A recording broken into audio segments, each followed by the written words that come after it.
safety, either as an individual or as a company. Okay. And then broadly, there are three reasons why health and safety should be practiced, honestly.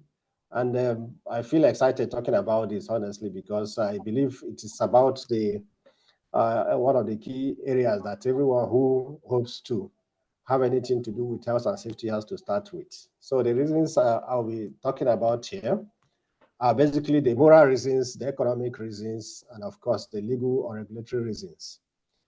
So starting with the first reason why we have to practice health and safety, which is a moral reason, you will agree with me that it is morally right that companies, organizations, employers should look after those who have engaged to work for them. I mean, people, accept jobs, accept employment, so as to earn a living and not to earn injury. So it is morally right that organizations, individuals who engage people to work for them should provide a safe workplace for the people to work. Okay, providing safe place, the equipment, trainings, and all other arrangements that will help them to work safely needs to be provided. It is also morally right for employees also to cooperate with their employers. How can employees cooperate with employers? Employees can cooperate with employers by, of course, not tampering with any equipment meant for their health and safety. They can also cooperate with the employers by obeying all established rules and regulations which are meant to keep them safe while carrying out their day-to-day activities. So you will agree with me then that it is morally right for everyone who is involved in the health and safety business, both as the employer or as employee, to ensure that there's safety in all activities that happens on site. Then about the economic reasons. Of course, many companies are folded today because of incidents they have had. Okay, there are several companies who are no longer there today because incidents, very catastrophic, happened on their sites, and as a result, they couldn't cope or continue with the businesses they established themselves to do. So it has a lot of economic implications if health and safety is not established fully in any organization and also implemented to the latter. Okay, because should anything happen, which apart from injuries, there could also be property damage, severe property damage situations where companies could lose substantial aspects of their machinery or facility buildings and the likes. That may crumble the company and then, of course, bring economic hardship to both the company and, of course, the individuals that work for the company, okay, as stakeholders, as the case may be. So that's about the economic reasons. Then the legal reasons. No company operates in isolation. There are always, in fact, I can say that authoritatively that almost every activity that happens everywhere has got one form of regulation or the other that it subscribes to. So implying that every business must comply with all associated regulations, because if there's no compliance, substantial compliance, the business, may face some fines, face some other consequences, which may even lead to, possible closure of the establishment. So from the look of things, as I've explained here, you see that these three key reasons cannot be, underplayed with regards to health and safety. So that is where to start from. So the advice here would be that whoever has any stint in health and safety must first of all understand that the reasons are very important, they are crucial, they remain evergreen. And then that should be the guiding principle, because if you understand that, either as an employer, as an employee, you will definitely know how to go about your ways in the health and safety realm. Then another aspect of this discourse I'd like to talk about is causes of accidents. Causes of accidents. In Africa, to a very large extent, people believe that accidents, some accidents are not preventable. I mean, they just happen, they're not preventable. And at this discourse, I like to say that that is not correct. All accidents are preventable because they are all caused. There's always something that causes accidents. I'm sure that in other trainings platforms we've had, you must have talked about safe acts unsafe conditions. All these constitute what we call hazards. Okay, so these are primarily what causes accidents. The hazards, which can be divided again further into unsafe acts and unsafe conditions. And then if you look at it more practical, you could say that out of 100 incidents or percent of incidents that happen on sites, you could attribute 88% of it to unsafe acts. And by this, I mean the at-risk behaviors, okay, that workers perpetrate while carrying out their duties. And then 10% you could give to unsafe conditions, which are mostly issues that has to do with the environment, environment where the work happens, the equipment that are being used, and the likes. And then the 2%, people will tell you they are, from natural causes, things like flooding, things like earthquakes.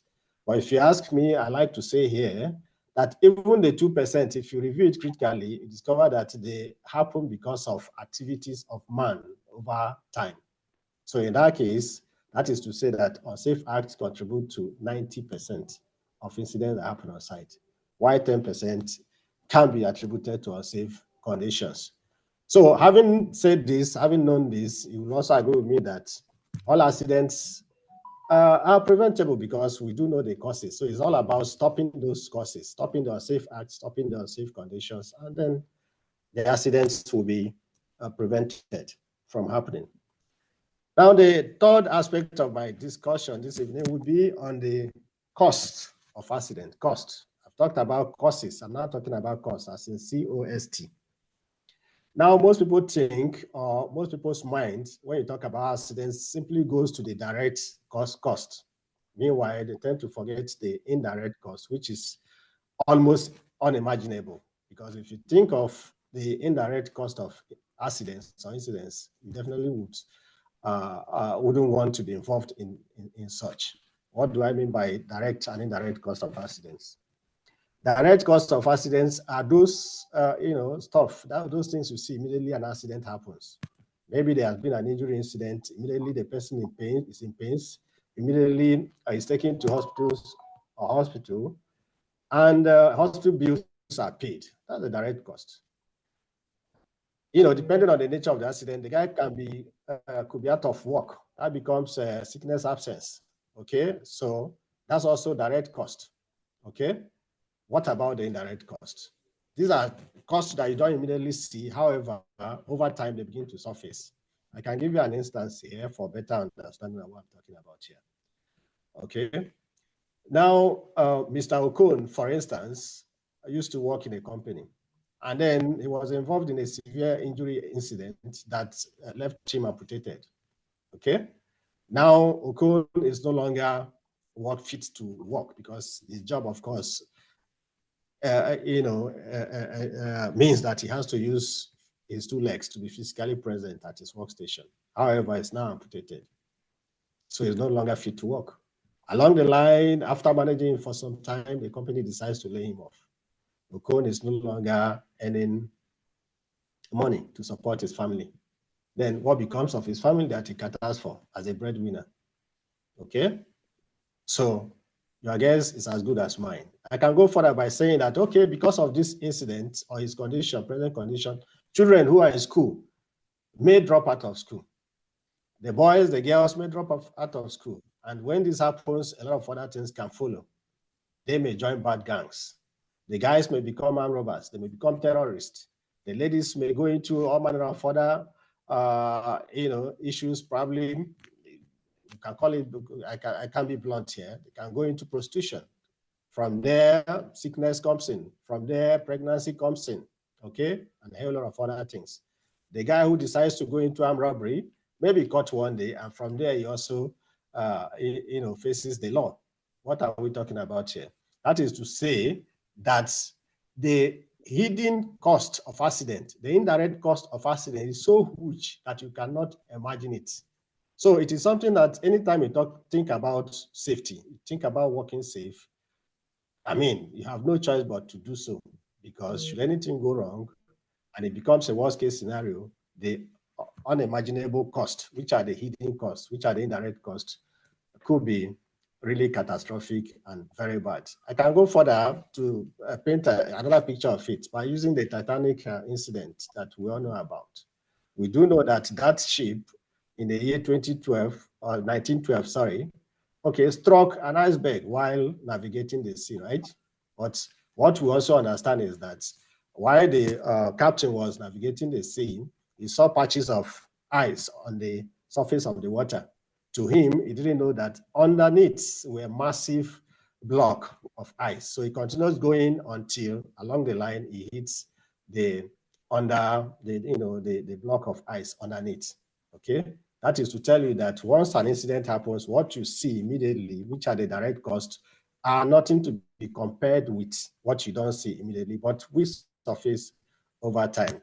So that is about the cost, direct and indirect cost of accidents. Now, the next stuff I want to talk about here, having known what causes accidents, having known the cost of accidents, now how do we prevent incidents from happening? Okay, how do we prevent it? You cannot prevent incidents if you do not know, if you are not able to identify those aspects of your operations that can lead to incidents. Talking about the hazard. So hazard identification is key to preventing incidents. Hazard identification and of course, risk assessment. And by risk assessment, we now mean that having identified what can go wrong, you now need to evaluate it further to see how it can, be released, how that hazard can be released to become cause an incident. You need to also evaluate, should it happen, who and who will be impacted and how, okay? Then you need to also look at what are the existing controls and what additional controls or measures need to be put in place to ensure that you don't have any of such situations that we don't want in the first place. So you discover that by the time you have your risk assessment properly done, a hazard or a risk that was high risk may now be moved to very low risk. In that case, the activity can start. And even looking at it, I like to also say that there's usually a guiding principle, which we call the hierarchy of controls in managing hazard that you must also employ. Otherwise, you will miss it. Otherwise, your risk assessment will not be complete if you do not follow that principle of hierarchy of control. What I mentioned, completely avoid the risk if possible. Okay, avoid the risk if possible. Eliminate that hazard if possible. But we do also, to be very frank, we do know that sometimes or most times it's not very easy to completely avoid the risk. Because that simply sometimes means that you have to close shop. You have to stop completely your operation. So having considered that first consideration, if it's not possible to eliminate or avoid the risk, what next do? You can substitute the risk. You can substitute the situation, okay, with a lesser one, so to say. So you look at it from that angle, I can give you an instance. For instance, if using a liquid substance in your production activities, creates some hazards such as probably, splash situations. Why not consider using powdery form? In that case, you are substituting the liquid with a powdery, substance, which still gives you the same kind of results that you normally have, but with less impact on the environment and, of course, on the individual worker. So that's about substitution. Then the next aspect of the hierarchy to consider is reduction. Okay, you may not be able to eliminate, you may not be able to substitute. What's next? You may find a way to reduce the hazard, the risk there. In this case, we are now talking about the engineering controls that has to come in. Just putting an enclosure around a guard, around a moving part of a machine, for instance, could just do the magic and keep or separate the worker from that hazard, okay, while the machine is in operation. So it's about engineering control. Having said this, the next to consider will be the administrative control, okay, in managing your hazard. For administrative control, this is largely around issues like having, procedures in place, having work instructions in place, having signages in place, having training, in place for the employees, okay, having things like work rotation to reduce the exposure time. So all of this constitutes to what we call administrative controls. And of course, the last in the hierarchy would be your PPE, which is the personal protective equipment. And we also see it as the last line of defense. Now, PPEs do not prevent accidents or incidents. They do not prevent it, but they reduce the outcome. They reduce the injury, for instance, that is likely to occur from an incident. So that's why it becomes very important. And unfortunately, PPEs only protects the wearer if it is properly and adequately worn. Okay, it's only when the person who is exposed to that risk wears it that we can say the PPE comes to full effect. So what you find on site is a situation where most workers neglect the use of their PPEs even when they have been issued. Okay, so that is about the hierarchy of control. I'll go a little into health aspect of the discourse this evening. Of course, to ensure that employees who work on any sites are fit to work, it starts with the employment, what we call the pre-employment medical checks. This is where it really starts from, and I'd like to advise here also that it has to be done, without compromise. It's always good to know the baseline status, health status of every employee on site. And then when eventually they're employed, there has to be what we call periodic health surveillances, okay? Mostly based on the kind of exposure, risk exposure that the personnel is involved. For instance, a welder may have to be subjected periodically to what we call the lung function test to see that, just to be sure that, because it's exposed to respiratory hazards, okay, like inhalation of welding fumes. So such a person should be subjected to minimum of 6 monthly health surveillance checks just to be sure that his lungs are still okay. Okay. Those who are exposed to high noise areas, for instance, should be subjected to audiometry test also, just to also be sure that yes, their hearing is not impaired along the line. So that is part of what the health aspect also does. Then what about housekeeping? Ordinary housekeeping goes a long way to keep everyone on site healthy. On a safe, or sorry, untidy, poorly kept place in terms of housekeeping can breed mosquitoes. And mosquitoes, we do know that, causes malaria, for instance, which workers from time to time also come down with. So there are a whole lot of things that has to do with that's why you cannot actually separate health from safety, because it's only a healthy workforce that can be productive on any site and indeed in any nation. So it is very key as well that everyone who works on site must be healthy at all times. And we also advise that people go for periodic for medical checks, at least to check their vitals, especially these days when it's easy for people to come down with issues around high blood pressure related issues, high blood sugar related issues. So frequent visits to on-site clinics can help workers to know their status and also know the immediate measures to begin to put in place to ensure that they don't progress to that full-blown stage where they come down with high blood pressure or high blood sugar. Even body mass index is also one of the key. Obesity is an issue. So as people also visit the clinics there, they check all of this and be able to know what to do next to keep themselves fit for work. And then finally, I'd like to talk about the environment aspect of the health and safety that we do here. Okay. Environmental sustainability is gaining prominence, obviously, in industries now.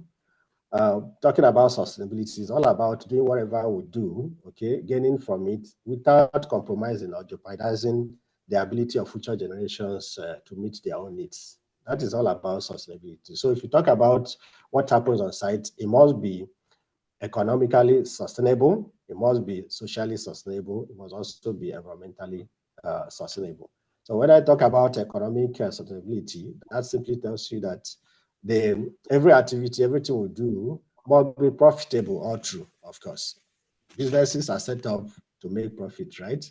So if they are not profitable, so you discover that economic sustainability has a question mark on it. So whatever happens, there has to be profitability in what we do as well. Of course, without compromising the ability of future generations to meet their own needs. The next is social sustainability, which I like to say, this is about ensuring that equity, okay, ensuring that there's broad-based, spread of the benefits from whatever we do. So it shouldn't be, one-sided. So every stakeholder, all those who are involved in whatever happens within the society should also benefit from it. When we have that in place, we can say we have social sustainability.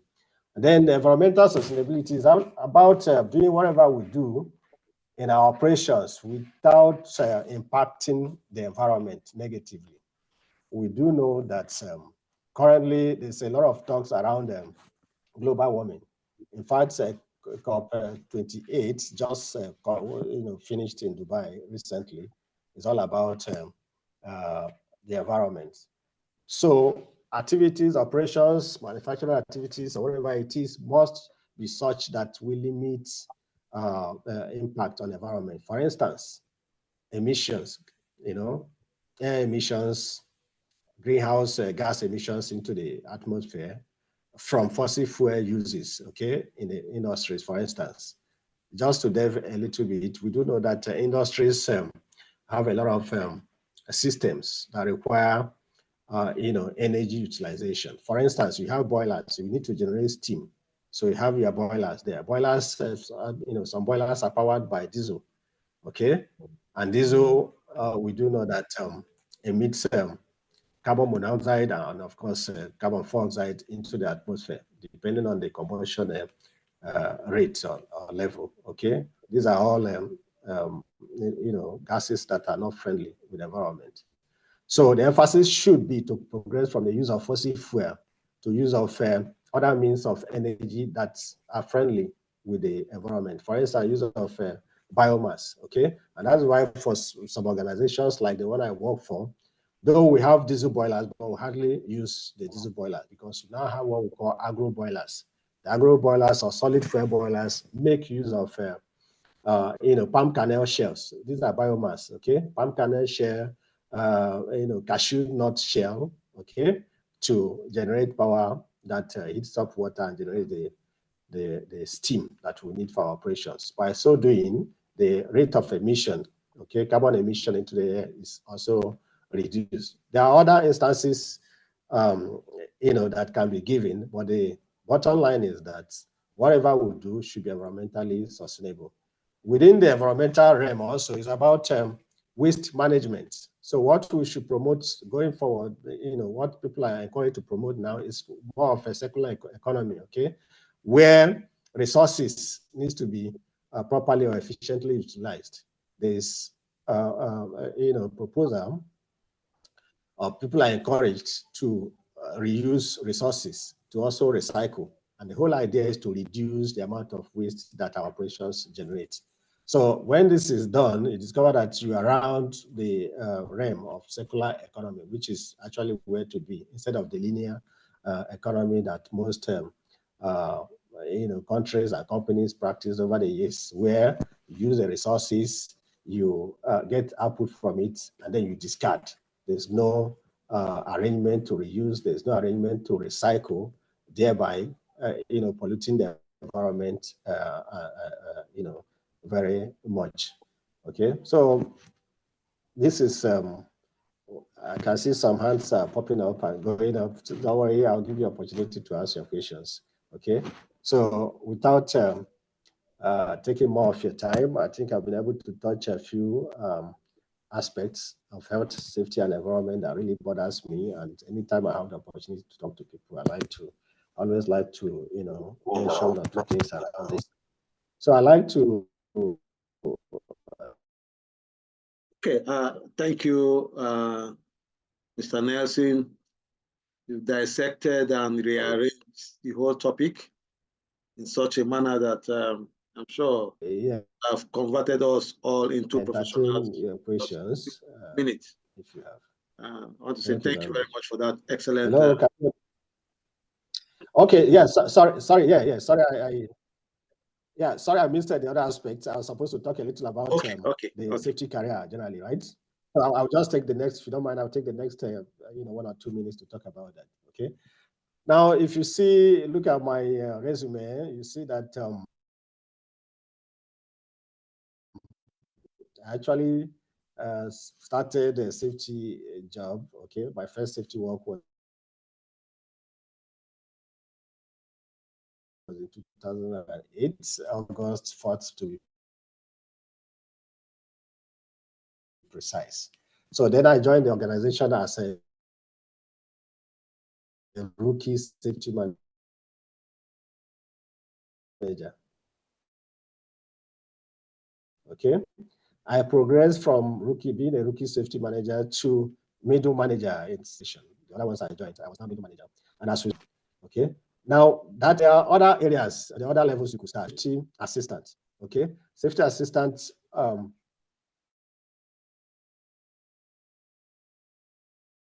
are simply persons who have passion in developing their career in safety. So what they do is to attach them, footwork around the site, okay, supporting the safety officer on site, okay,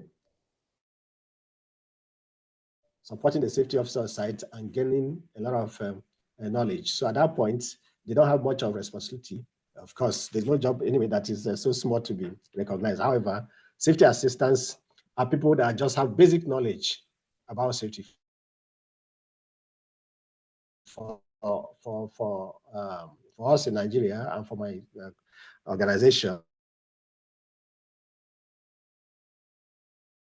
and we take people who have just had the basic training with the Institute of Safety Professionals. They have the HSC level, general HSC certificate, which is level 1 and 2, and then they apply to us to be safety assistant. Of course, we give them the opportunity, and when they arrive, we attach them to a safety officer, and then with the help of the safety officer, they are involved in various safety activities that we do to achieve our KPI, right? So it really starts from there.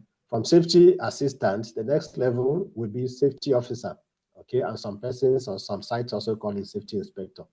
So you can also, that is not to say that you must start as a safety assistant anyway. So it depends on the kind of experience you have and also what the industry is looking at, okay, where that you are joining. So the next level really will be the safety officer, or what some other persons call safety inspector. Then from safety officer, safety inspector, you could become a safety supervisor, okay? In that case, you're having, higher responsibility, okay? And then you are at that level also probably deputizing the safety manager if it's not there, okay? As a safety supervisor. It can also be the safety coordinator. Some persons call it safety supervisor or safety coordinator. It's all about a higher responsibility. From there, of course, to safety manager, which is now sitting at the top, so to say, and ensuring that the sites that you manage is safe at all times by implementing the company's policies and procedures around health and safety, and of course also formulating the policies yourselves, because at that level you would have gained enough knowledge, enough experience to be able to advise the company management on the way forward in regards to their health and safety challenges. So from safety manager, the next will be maybe regional safety manager, it could be safety lead, it could be GM safety. And then there's also even safety directors, okay? They are vice president for safety. In fact, I report to, as a safety GM, I report to the vice president of health and safety in Holland. That is the highest,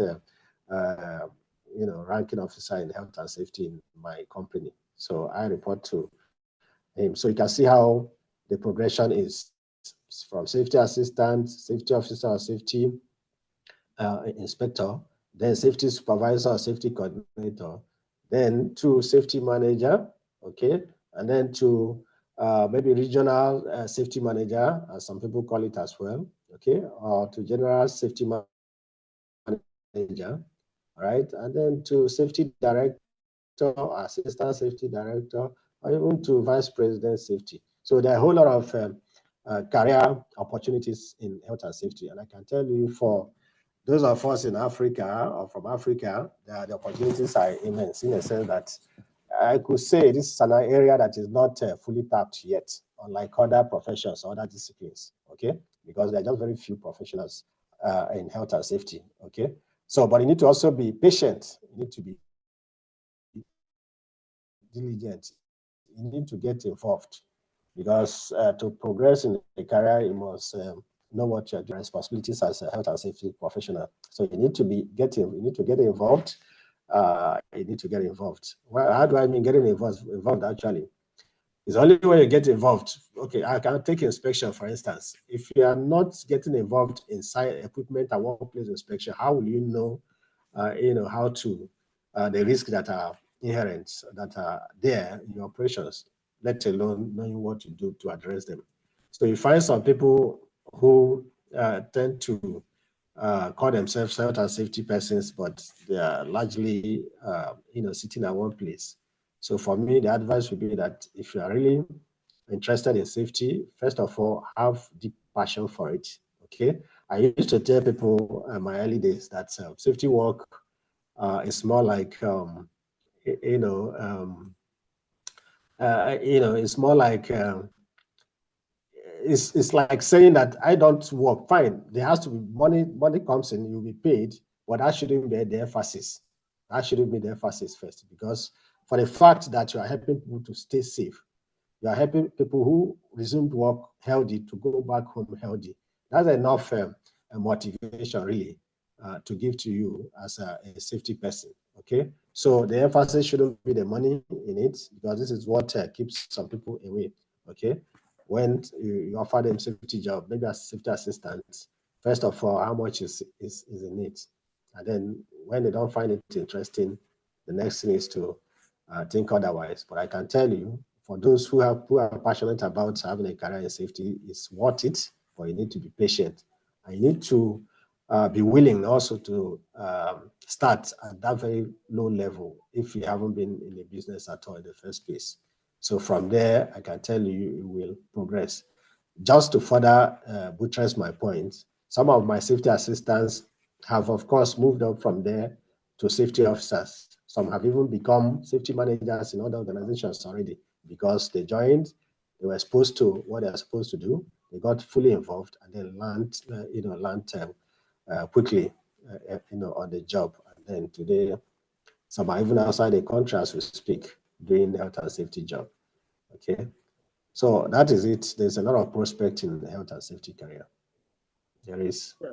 Thank you very much. Thank you, Mr. Nelson. It's an excellent A1 presentation, and we thank you for your time. Please, I would like to remind everyone here that we have rules on our Zoom session. Our number one rule is that you should be properly dressed. You can see the way the presenter is dressed.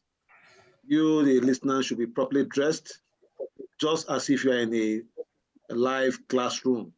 If you are putting on just your inner wear, singlet, or whatever, please put on something. Otherwise, you'll be either exited from the program or your video will be blocked. You should not be eating on this program while the program is going on. That's not going to be too nice.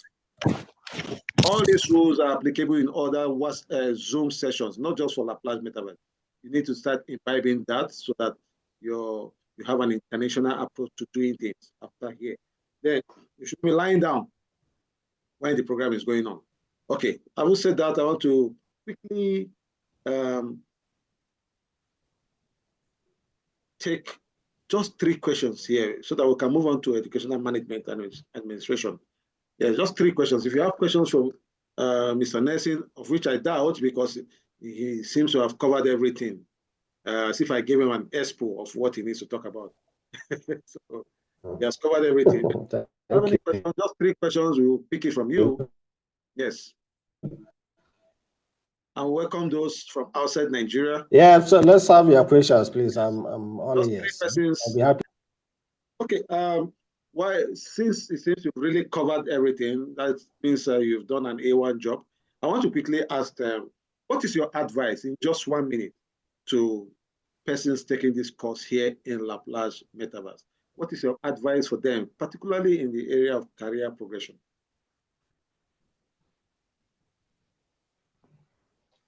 Over to you, Mr. Nelson.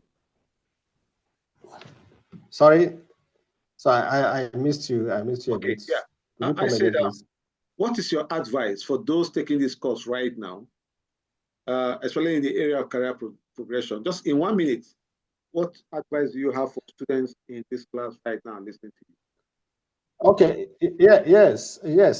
I like to say it's a good one, honestly. And for those who have been able to make it to this point on this platform, through your trading platform, they are indeed lucky. I've actually gone through the course module, the course content, and I can tell you that it's quite rich. So whoever has undergone this training, I'm sure is ready to start a safety career, honestly.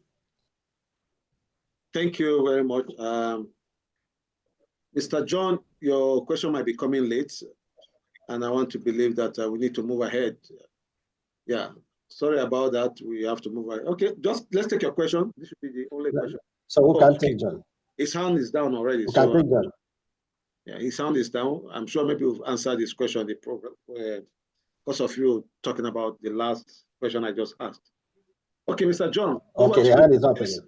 Your question should just be brief, 30 seconds, straight to the point. Unmute yourself, please. Okay. All right. Thank you very much.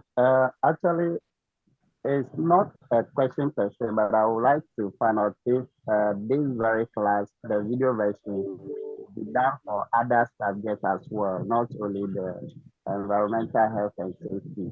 And then also, if it would be possible for we the students to have Mr. Nelson's number, just in case going forward in the future, we need his assistance and guidance. Thank you very much. John from Ghana. Okay. I think the first question, the first statement you are asking if there's a video for this or recorded video. Am I right? Yes, that was. Oh, yeah, it's being recorded. So you're going to get a recorded video. The video section also for the other courses as well. We did that of the education management and administration and climate change and renewable energy, and there are other subjects as well. So I'm asking if there could be this video session for those courses as well. And also the recorded video session of this for those who could not participate or those who couldn't make it, they can have access to. And the other one is to, if possible, to have Mr. Nelson's number for we the students going forward. We need his guidance and assistance. We can follow on him. Thank you very much, sir. Thank you. Yes. During the course of the training, we had access to videos, and I need to also advise everyone here. We are not claiming to have monopoly of knowledge in everything we are doing. If you just go to YouTube, there are thousands of videos, helpful videos that can help to create pathways for you. So we also advise our students to seek for knowledge independently too. It's an excellent way for you to also broaden your horizon. However, for this program, we're going to record it. And as much as possible, we're going to record any other zone. We've been recording other zones we used to have, and we're going to send it to the class so that those that are not here will be able to participate. And for Mr. Nelson's number, yeah, we are working out a program where all our facilitators will be able to have all the students in a group to advise them. Yes, have an advisory section where you can advise them. So definitely Mr. Nelson's number will be made available once we conclude that part, so that he should be able to advise those of us that want to become experts in this area. Yeah, we are going to do that. Thank you very much. Okay, let's just take one more question and that will be over and out, so that we can move ahead. Victor Okun. Good morning. Good evening, sir. Yeah, good evening. Wow. Actually, sir, my questions here, he actually has made a lot of points, but I have a question. My question is this course that he just taught us now, I don't see it in Nigerian university. I recall that they taught us safety once. That was when in our science laboratory technology, where we were doing it in the Polytechnic. They only taught us safety once, but I didn't know that it's more broad like this. And because of it, I'm trying to know whether is there any institution in this nation, that Nigeria precisely, that specializes in this safety management? Okay, so I like to come in there. let me try attempt to answer this your question. Okay. Yes, your observation is correct. Correct in the sense that not I mean, there are very few schools actually that have some courses in safety. Okay, and these schools, to the best of my knowledge, actually, are schools that run like in Kaduna here. We have Kaduna Polytechnic. They have a course they call industrial safety, industrial health and safety and environment. Okay, but it's at HND level. Then at the university level, for bachelor's degree, there's for now there's no university that is offering bachelor's degrees in health and safety. However, University of Port Harcourt offers masters in occupational health and safety. Okay. Now, what you find in most universities, especially for those who do engineering, you find safety management embedded in engineering. I'm a mechanical engineer, all right, by training, and I can tell you those days at my undergraduate level, there was a course we had to take under engineering management. So safety management was part of engineering management that I did. Okay. Yeah. So the summary of what I'm saying now is that there are some institutions like Kaduna Polytechnic also that offers HND program in health, safety, and environment, industrial health, safety, and environment, right? And then the higher institutions have safety management embedded in some engineering programs under what we call engineering management is a course. Okay. Within that, you also do safety management. And then schools like University of Port Harcourt, the Institute of Petroleum Studies, actually also offers MSc, master's degree in occupational health and safety. But I can tell you something. There are a whole lot of certifications if you can do, and that's will really put you in a very good state to pick up a full-time career in health and safety, even without a degree. Okay, like apart from the local certification that you can get from ISPON, which is just a starting point, the advice would be that you progress to do NEBOSH, okay, which is the National Examination Board for Occupational Health and Safety in the UK. Okay, so it starts for you that wants to develop your career in safety. Obviously, you need to have a NEBOSH IGC, what we call the NEBOSH International General Certificate. Okay, that is where you have to start. After that, you can even progress to do your NEBOSH diploma. NEBOSH diploma in occupational health and safety is equivalent to bachelor's degree in health and safety, even in the UK. Okay, so that is the way it is. I'm sure that as time goes on, even regular universities in Nigeria will begin to offer bachelor's degree in occupational health and safety. However, you could, whatever degree or discipline you belong to, you could just do yourself a favor if you really want to be in safety career by first of all going to obtain your ISPON HSC general certificate. After that, find a site to be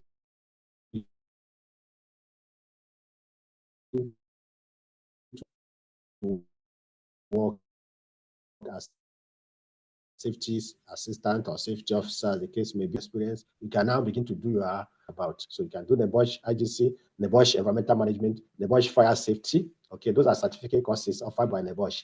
And then from there, you can now progress to the Bosch Diploma, which is equivalent to a bachelor's degree in health and safety. Thank you. Okay, thank you, Mr. Nelson. Please, I have an advice for everyone here.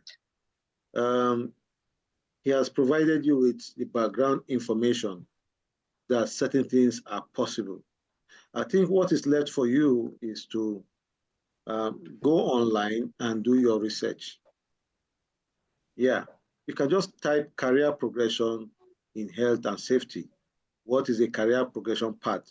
And you will see all the information you are looking for, because we might spend the whole day here asking and he will responding, and yet we might not be able to take all the questions. So on your part, what you just need has just been handed over to you. And that is the fact that it is possible. That is the fact that this certificate can bring you in to start thinking of pursuing a career in this area. It's a starting point, it's an entry point for you, and you should take advantage of it and make progress to also do further professional studies. So any other question you are looking for, you ask a place, you can just go online, Google it, and then do more research on your own so that we can also proceed to other programs. Thank you, Mr. Henry. We are very excited to have you here, and we are going to see how we can keep working with you. This is Plage Beta. This is how we run our programs, and this is January. If from February, March, we'll be having over 1,000 and spillover students. Usually, that is usually the case. So we are just even having very limited number of persons attending this program, and we'll be moving on to the next. Okay. So, yes, thank you, Mr. Nelson. Sorry. Okay, so can I exit? Can I exit now? Can I leave the meeting? Yes, you can. Okay. Yeah. Okay, so just my parting word before I leave, if you don't mind, I'd like to again congratulate the students who have taken this year course. To be very honest with you, I've gone through the overview in terms of the course content, okay, and I can tell you it's very rich. Yes, while I was also advising, I mentioned ISPON certificates, but that is not to say that it's higher than what I've seen, because I've done this ISPON myself those early years, over 15 years ago, okay? And I can tell you that what you have covered in this course is a lot more detailed than even what ISPON actually offers for their level 1 and 2 certification. So having obtained this, I'm sure your students are really fully ready to start a career in safety. And of course, those who still want to have ISPON or other ones can go ahead and get them. But what you have offered, going through the course content, I tell you, is quite detailed and is enough to keep them in good standing anywhere they apply for a job. Okay, so once again, I congratulate all the students, all the participants on this. I'm sure that for those of you who will eventually become safety professionals, practicing safety professionals, you won't regret it. Just as I'm not regretting it, because I told us that I'm a mechanical engineer by training. Okay, I started after youth service. I of course did a mechanical maintenance job. I worked for jewelry industries in Agbara, if you know where that is. So I worked as mechanical maintenance engineer, and then along the line, I delved into safety. And I can tell you it's been all good since then. In fact, I just had an appraisal, and then I was asked by my VP, what is your career expectation? Now that you are GM, I'm GM, health and safety for my business unit. So what is the next level I want to attend to? You know what I told him? I told him, yes, the next level is to be Pan-African, as in regional West Africa, because that's the next level. I need to cover countries, okay, within West Africa, where the business operates, where Olam operates. So that's what I had to say, okay? That is to tell you that having attained the stage I am now, I'm still looking forward to having a higher height, because there are still more and more opportunities out there for me even, okay, in the career. So it's something that you guys will enjoy, but of course, make sure that you have a strong passion for it, because that is what will make you to be dedicated, committed, and diligent really in your activities as safety professional. Thank you very much, and yes. I wish you all the best. Thank you very much. We so much appreciate your time. God bless you. Okay. Thank you. Yeah. Okay, thank you. Bye-bye. Yeah, okay, so thank you. Bye-bye. Bye-bye. Thank you. Okay, bye-bye. We'll be moving on to the next speaker, Mrs. Lois Ojoitokia. Ojoitokia. Okay. Yes. Over to you, madam. We want to just have a brief overview of educational management and administration. Yes. I can see you have two numbers here. I hope, yes, okay. Just a brief overview, because we've done everything we need to do on the WhatsApp class. So we want to put a face to this program. Just as a practitioner, just give us a vivid description of the practical approach to educational management and administration in just 20 minutes, so that we can use another 10 minutes to tackle questions that might come in. Particularly, also add to your discussion career path in that area. How attractive is it, and what is the way into that area of career? Thank you. Over to you, madam. All right. Once again, good day, everyone. Yes. And Sincere appreciation to the last speaker. I've learned a lot this evening myself. Going straight into what I need to talk about today, giving a teacher 20 minutes to talk is a very difficult task, but I'm going to try my possible best to use the 20 minutes. All right. Talking about educational management, first of all, I would like to apologize. I may not be able to come in using video. I'm actually on transit. So permit me next time when I'm stable in my abode, I'll be able to do that in our next training, if possible, if I'm invited. So going straight to my topic for today, educational administration and management. In order to save time, I won't really go into definition of terms and all that, but the summary of that topic is just talking about managing and leading in an educational setting. And this has to do with being able to handle things that are applicable, activities that are programs that are applicable in educational organization to be able to achieve the purpose and the goals of that organization. And they vary. It is not, leading a school is not a one-way thing. It is not my way or nobody else's way. It comprises of a lot of things. And I will just try my possible best to talk about few of them this evening. It covers you being able to organize activities. And before you organize, you need to plan. It covers, I'm sure maybe during our WhatsApp class, this might have been talked about, but let me just briefly talk about it. You know, you need to be able to, as a school leader, planning of school activities, both academic and extracurricular activities, lies on your shoulder. You should be a good planner to be able to head a school, to be able to manage a school, to be able to be an administrator of a school. You should be able to be involved in academic, both academic and extracurricular activities planning. Then the next thing you should be able to do is to be able to organize curricula, organize these activities. And how will you be able to organize if you are not an organized person yourself? So this profession, and especially being the head of this profession, takes a lot from you. You should be able to organize curricular and extracurricular activities. You should be able to also direct. What are you directing?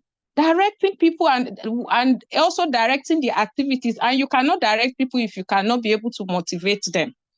And how do you motivate people when you don't add value to them? So in general, education it takes everything. I call it a noble profession because first of all, it disciplines you before any other thing around you or every other people around you. So you can only be able to motivate people you are leading because you are adding value to them. Someone that does not add value to you, you find it difficult to be able to be motivated by that person. Another aspect of this responsibility is being able to coordinate the effort of the people. And who are the people we are talking about? It is not school environment, educational environment, I call it a community of people, the students, the parents, the staff, and even your host community. You should be able to coordinate the activities that are going on around your environment, within and around your environment. Then you talk about control. Here, when you talk about control, it goes beyond, the regimental aspect of control. Okay, I'm a leader, I need to control people and all that. It is more of guidance. It is more of guidance and putting them in the right path when they are going astray in their activities. And you should be able to also to evaluate. You should be able to evaluate. All these things I'm talking about has to do with, what is the essence of educational administration and management. You should be able to evaluate what you are guiding the people to do. Are they making progress for you to be able to achieve the aim of the school, for you to be able to achieve the goal of the school? As a school, you always have mission and vision, but what is the mission and what is the vision without the school culture? And this is where the area of control comes in so that people don't go, out of the box to affect the mission. The mission is where you are going to, and the culture is all about what are you doing as a school. So as a leader, you should be able to guide your people.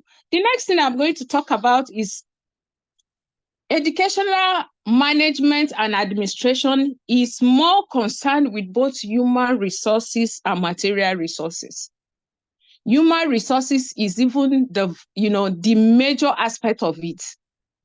I'm sure on this platform we may have some school owners here. One of the evil we do to ourselves as school, especially school owners, is to invest more in infrastructure and not investing in the people, the human resources. We are really, really making that huge mistake, and it is not helping the educational system. Someone can bring out 50 million to renovate a school waiting for September to open, and that person finds it very difficult to bring out ₦1 million to invest in human resources that they have. And that is why we are finding it very difficult to measure up as a country. I'm talking from Nigeria, to measure up with other countries of the world when it comes to educational system.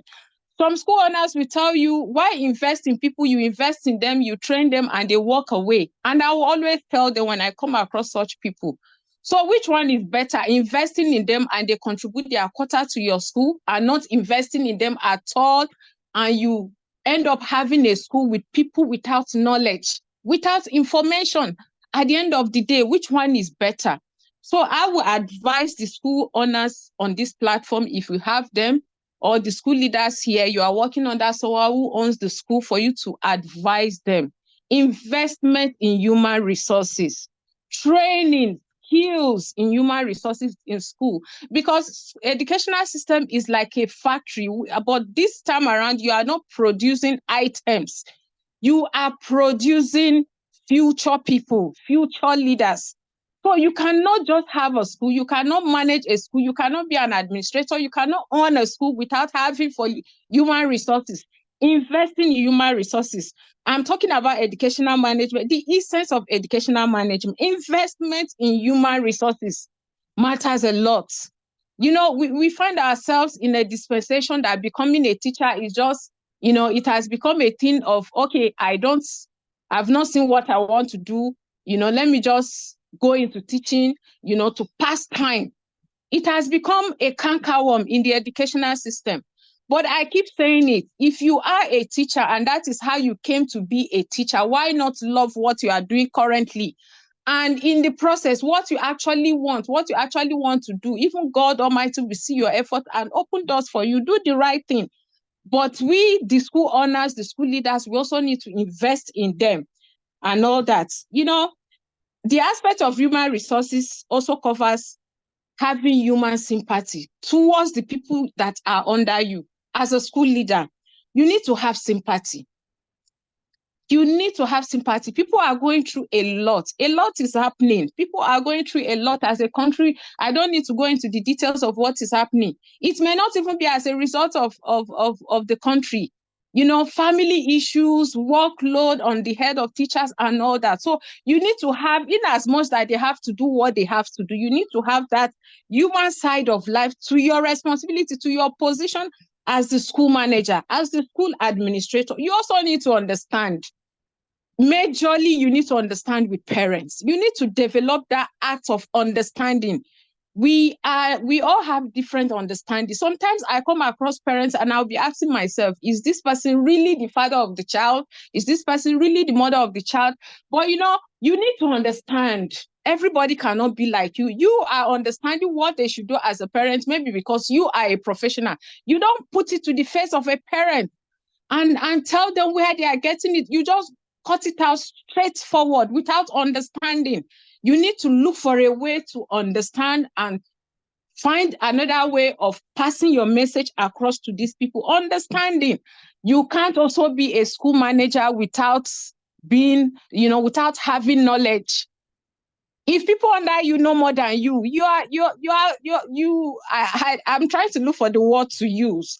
You can't be a leader in a school environment without being a learner yourself. Opening yourself to series of trainings. Last year, I told myself, any training at all I hear about, I have to be part of it. I've done trainings on health. I've done trainings on finances. Because if you don't, people under you will not take you serious. They'll walk over your head. And at the end of the day, if you don't know your onions as the school manager, see, a lot of things will go wrong. And at the end of the day, who will be at the receiving end? The innocent children the parents have trusted us with. You need to be knowledgeable. Every aspect of the school environment. The first speaker that spoke this evening, I am so excited and I'm waiting to meet him one-on-one. I need to learn. I need to bring him to teach us what we need to do. As a school, I taught a lot of things we are doing already. We are safe. We have a safety department and all that. But with all he has said this evening, it has opened my eye to so many things that I know I need to also learn on that aspect. As a school manager, as a school administrator, as a school owner, because we have school owners that money just came across and they decide to open a school. It is not out of place that you get to know what educational system is all about. If not, you end up, and that is why some schools fail when the major leaders that are employed leave the organization. Why? The owner of the school does not have a clue of how to run a school. Does not have a clue. All he or she is after is the money that is coming in. But I keep advising people, you have the school. Send yourself to training. If you need to go back to school, go back to school, do a lot of things and develop this knowledge so that you'll be able to have what I call helicopter view of how a school should be run. So that, you know, having a structure that can run itself, that's just the summary of everything. Having a structure that can run itself. And how do you have that structure that can run itself if you are not knowledgeable as a leader? And also skill. A lot of things are involved in school management. Skills.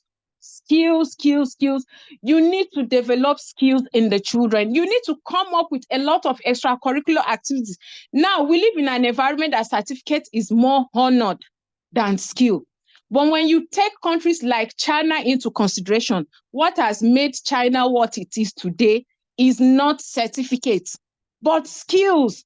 Why we are guiding these children to have these certificates, why not guide them to have these skills so that tomorrow, if the certificate fails to put food on their table, the skill will. We need to wake up as a nation in this educational system. We really, really need to wake up. We are in an examination environment and it is closing up the potentials, the talents of the children. But as a school owner, as a school leader, try to develop these children side by side. Physical environment, investing in it is just secondary, but investing in the human resources that God has put under you is the number one, which is the staff you have and the children you have. Now, I'm going to talk about, as a school manager, or the school leader or administrator, a lot of different schools have the nomenclature they call the school heads and all that. What are your objectives? As a leader, leading a school is not all about having a posh office and sitting down and everybody is coming in and out. Good morning, ma. Good morning, sir. You go around bullying people around. No, it goes beyond that. The overview of educational management and administration, first of all, is to be able to provide education to learners, proper education to learners, irrespective of the type of education, either formal or informal. So as a leader, as a manager of a school, you need to have that at the back of your mind, that the first thing that is expected of you in your position is to be able to provide proper, I like using that word, proper. I'm not talking about expensive, because there is a misconception. Oh, my child is in a very expensive school. How proper is that school? Any school that is not developing a total child, no matter how expensive it is not a proper education. We need to develop children that can stand on the global platform. And a lot of things are happening. Sometimes I go to a public school for one event or the other, and you will see talented children. Sometimes I weep in my heart. You see talented children that are just looking for someone to identify them and groom them up. Proper education is what we are talking about. As a leader, that's the number one thing. Managing a school, you need to think about proper education, which covers a lot of things. I only have 20 minutes to talk about, next time, if I'm given opportunity, I'll go into details of this, having a proper education, but have it at the back of your mind. Either formal or informal education, the first thing you need to think about, proper educational system. That is what you should have for these children. Then the next one is to be able to ensure adequate utilization of resources. If you are a school leader and you are someone who is the one that you are the alpha and omega of whatsoever is being provided, you are getting it wrong. You are getting it wrong. You need to carry these teachers along. Each individual we all have what work for us well. Why not liaise with these teachers as the term is resuming, as the session is resuming? What resources work better for you?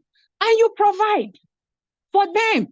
What I do, even down to textbooks, before we buy any textbooks or change any textbook, I sit down with the teachers, with heads of departments. I am suggesting this. Even if I know this is the right book to you, I put it on the table and give them my reasons. And also train them on how to use it. Some of us, we keep providing resources that we are not training teachers how to use. I went to a school recently and I discovered that a book that was bought in 2016, I was given to a teacher the very next year. Up to date, she has not used it. And the head of that school has never deemed it fit one day to go into that class and ask a teacher, what about this book? What are you doing with it? Proper utilization. And how will you be able to do that if you don't have knowledge on how it should be used or what is even the content of the book? Some of us, we are managing the school, anything we see goes. If school A is using this one, you go and buy and you are not getting knowledge on it. It matters a lot. The next thing, work ethics. Work ethics. Teaching is a noble profession. Is a noble profession. Don't people see it as one of those things, but to be honest, if we have value for education, we will have regard as teachers. We will also have regard for teachers. Professional ethics. As a school manager, you should be able to instill professional ethics in your school. People should be dedicated to their work. And that is why if you are giving appointment letter, you don't have value for, you just put a probationary period just for putting sake to complete or to increase the lines of your employment letter, you are doing yourself a lot of wrongs. Professional ethics, dedication, that is the essence. We are talking about having objective as a school leader. You should be able to establish professional ethics in your school. You should be able to develop people. Developing people, I've talked about it. I wouldn't want to go into that. As a teacher, one of the things I keep telling people whenever I'm able to meet with the community of school owners is that liaise more. Take advantages of the skills of the people. One of the things I do whenever I'm issuing appointment letter, I write it. Your department may be changed. Your work responsibility may be changed. Why? Because when someone come into an organization, give that person 2-3 months, you'll be able to know the areas that will be more productive. And you quickly change them to that area. You are saving yourself a lot of stress. And your school will be able to stand the test of time. Why? Because you put people in the areas that they will be productive. A teacher is struggling in the class and you keep saying this is what you are employed to do. You are supposed to be a teacher. Meanwhile, you have discovered that this same teacher is so good when it comes to craft, when it comes to hands-on activities. Why not quickly move that teacher to art departments? And you will be shocked the magic such a teacher will do in that place. So we need to be able to, develop people and also, buy into the skills of people. Recently we had a staff and I just realized that he's so good in, fabricating items. And I'm like, any little thing happen, we are spending money to go and bring contractors from outside to come and repair. Now we move him to maintenance departments and we are saving a lot of things. We are saving a lot of resources. We are saving a lot of money. So as a school manager, please be sensitive to people's skills and buy into it. It is not everything you contract out. It is not everything. And once you're able to discover somebody like that, a little addition of money will buy their hearts to do the work. You are no longer buying their hand. When I come across people like that, we add something on top for, for them to be happy to do it. You like, no, you are employed to collect 50,000, whatsoever you do, that is what you receive. No, it's not helping us. I'm looking at, ways we'll be able to get it right in the educational system. So a lot of people are saying government has failed us. Private schools are also failing this nation. To be honest, I've been to private organizations and I've worked in so many schools.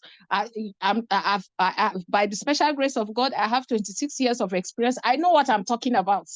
A lot of private schools are all about profit making and leaving a lot of, we are chasing shadow and leaving the substance behind. So enough of blaming the government. Let's go into reality and do the right thing with our future generation. The next thing I'm going to talk about is, I've talked about, training the children, especially their skills. Let's have children that can be on global platform. You don't educate, I will call education. Let it not be that, okay, you are teaching someone how to drive and strictly you are teaching the person to drive on a particular road. And tomorrow, by the time that person finds himself on another road, he's confused. Why not just teach how to drive so that whenever that person sees himself or herself on another route, they can drive? And that is how we should see education. Teach these children so that anywhere they find themselves in the corner of this world, they will be able to function well. We need to look into education in that aspect. Enough of 100% focus on examination. Let's develop a total child if we are a school owner. Another thing I need to talk about, educational management and administration also covers the host environment. If you have a school in an environment and you don't have good relationship, it is not too good. You need to have good community relationship. You need to contribute your quota to that environment. You have a school in an environment, the road leading to your school is not, is not, I'm trying to look for a way, is wonderfully and fearfully made. Permit me to use that word. And people are falling on that same road and all that. What will it cost you to tell yourself that, okay, whatsoever comes in for a term, after all the expenses, the salaries and all that, let me sacrifice and put this road in order. You will put smile on the face of the community and you're also adding color to your business. You're adding color to your school. We need to have value for our host community. We need to identify with them. I'm always looking around for any external activities happening in our environment. How can I be part of it? Do I need to attend? How can we support and all that? All these things matter in educational system. We need to put them into consideration. Another thing we need to have at the back of our mind, educational management and administration is all about getting work done effectively and efficiently. Effectively and efficiently. Because we are building future generation. We are building future generation. We can give excuses for everything, except if you don't want, even if you don't want, you are not eating, you can give an excuse why you are not eating. But when it comes to teaching profession, I beg of us that are into educational line on this platform. Be intentional about it. Be effective. Be efficient. It breaks my heart when you tell people or you tell teachers, oh, okay, there is a training coming up. The first thing they will say, who is paying? Is it the school that is paying? Is there a certificate? The mindset we have. The mindset we have. In my journey on this profession, I would say 98% of trainees I've ever attended home and abroad were self-sponsored. Because whatever knowledge I acquire becomes part of me in as much as possible, in as much as I will use it in my place of work.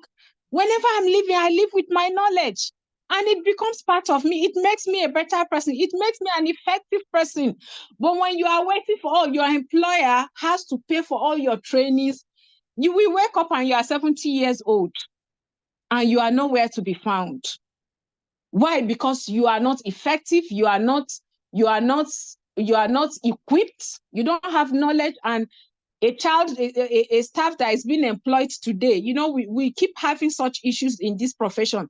Somebody comes in after 2 years, the person is ahead of you and you are angry. This person is developed and it's continuous development. Why won't the head prefer to promote that person that have been there the same yesterday, today, and forever? You are not, you know, adding value to yourself.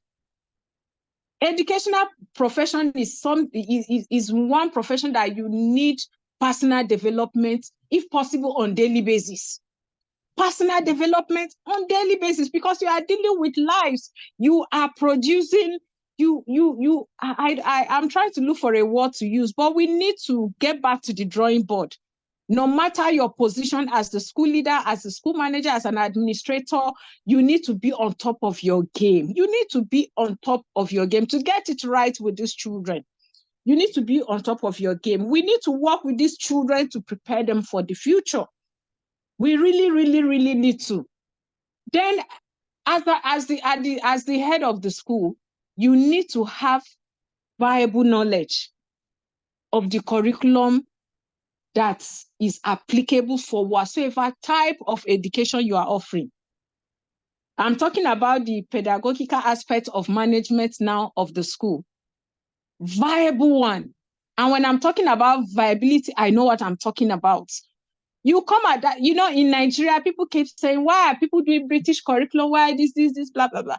Nigeria curriculum itself is British curriculum because they brought this education to us. But what is the difference? They keep revamping. They keep revamping. They keep going back to the drawing board. What is working? What has worked with the previous curriculum we brought out? What didn't work? How do we get it right? And they bring out another one. But we keep offering 10, 15, 20 subjects that is not really adding. We don't go back to the drawing board to say what is working and what is not working. And we keep bombarding the children. We keep bombarding the children. As educational sector, we need to get back to the drawing board. What is effective for the 21st century generation? It baffles me when I go into some schools. They have a subject, computer science, and there is no computer lab at all. There is no computer lab. They are teaching children the meaning and parts of computer and all that. And at the end of the day, just pass WAEC, and that's it. That is it. It is unfortunate what is going on. Practical aspects of subjects should be looked into. As school leaders, as school owners, we should start looking into those aspects with our children. Educational management, how do you manage your financial resources? How do you manage your financial resources when you don't even have knowledge of financial management? As the school head, as the school management, I went for a training last year in Abuja on financial management, school financial management. And when I came back, within 2 months,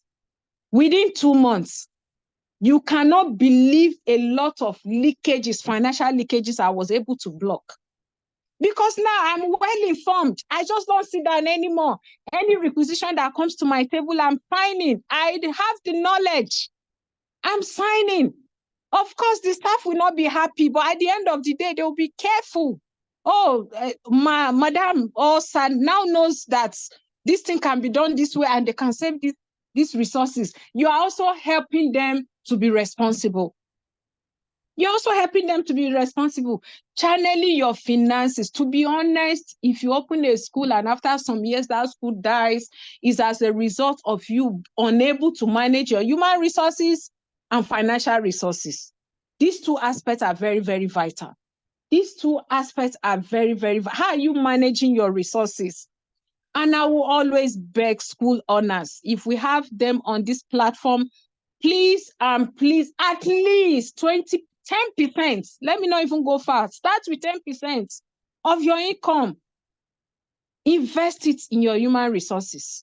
Invest it in your human resources. Investing in human resources, it goes beyond training and all that. It goes beyond training. What are you doing to add to their personal lives? What are you doing? Some school owners will tell you, I've paid salaries. What else can I do? What else do they want from me? There is a lot. There is a lot you can do to buy the heart of teachers, the heart of staff. Recently, a staff got married in my place of work. Is one of the security men, and I had to send a message when the departmental people are ready to go. I was going to follow, and they were like, "Madam, you want to follow?" I said, "Why not? Is not one of us is getting married?" And I made it. When I went for that wedding, I could see the joy on the face of that man. I almost went emotional, and I kept thanking God I went for that wedding. Since then, I came down, irrespective of who you are, as long as you are a staff. I made it a point of, made it mandatory that apart from the departmental people that we go, all management staff, it doesn't matter the distance. You are having a naming ceremony, we are all coming. You are bereaved, we are all coming. That is investing in human resources. Everything is that. It's not about money. Identification, having value for people is very, very vital. I will say it again. Have relationship with your host community.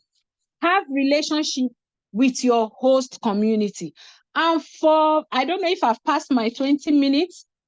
And for those who are aspiring to be school leaders, I only have one advice for you.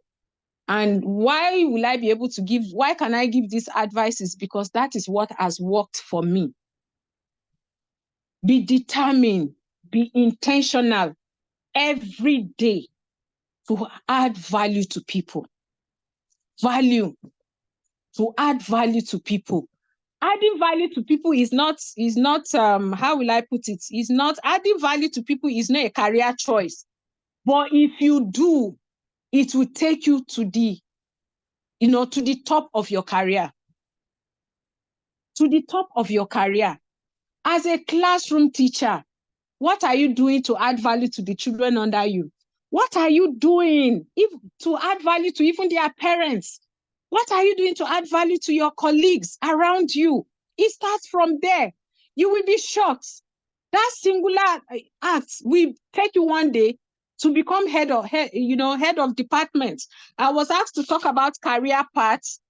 First of all, I will urge each and every one of us, if you want to build your career in this profession, irrespective of whatever degree you have, certificates you have, please try to go for your PGD. That is the starting point. If you are not privileged to have certificates in education, go for PGD. And a lot of opportunities are open for us these days. You have online courses, you have online, even universities that will not affect your work. Start with that. Start with that. Have value for people.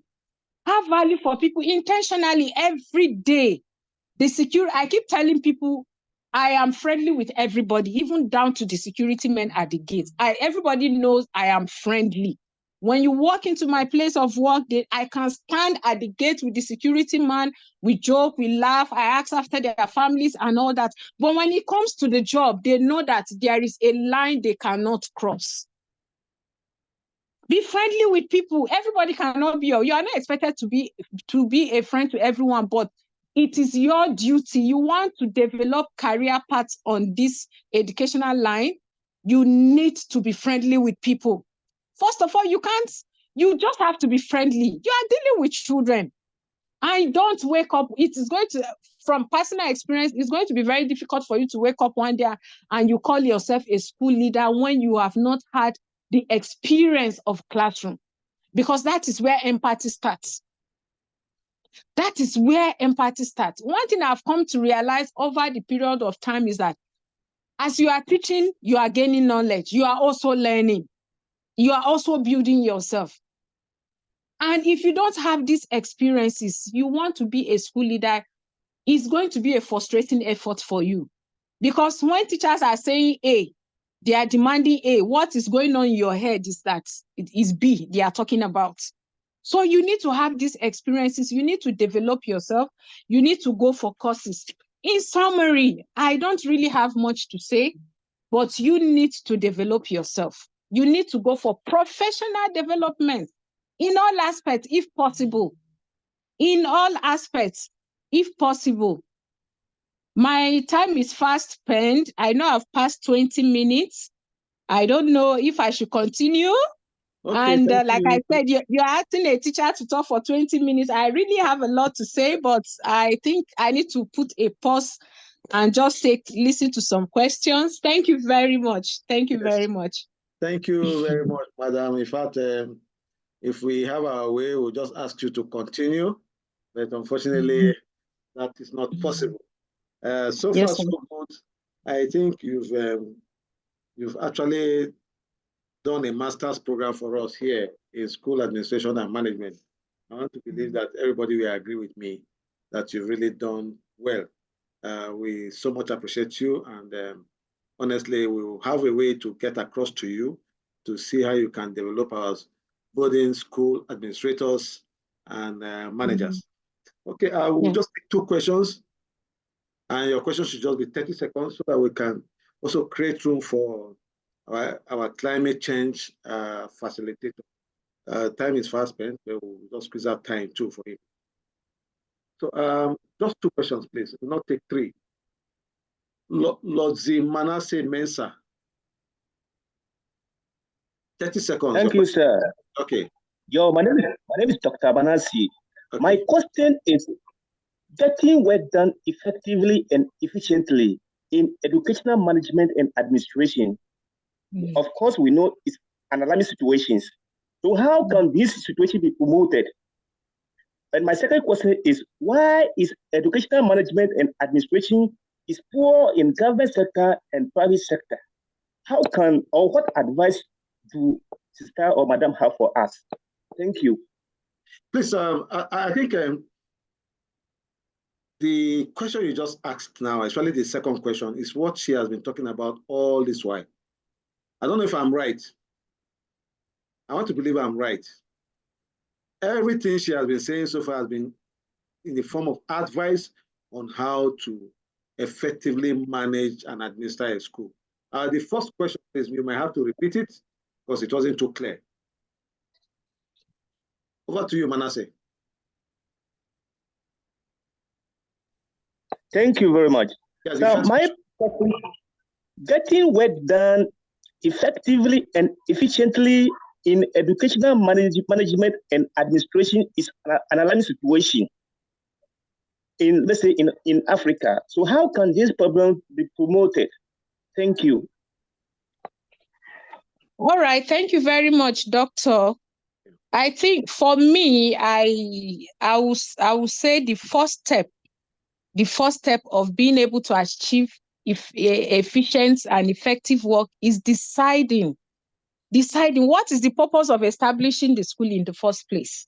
You need to know the purpose. What is the purpose? That is the first step in being able to achieve things effectively and efficiently.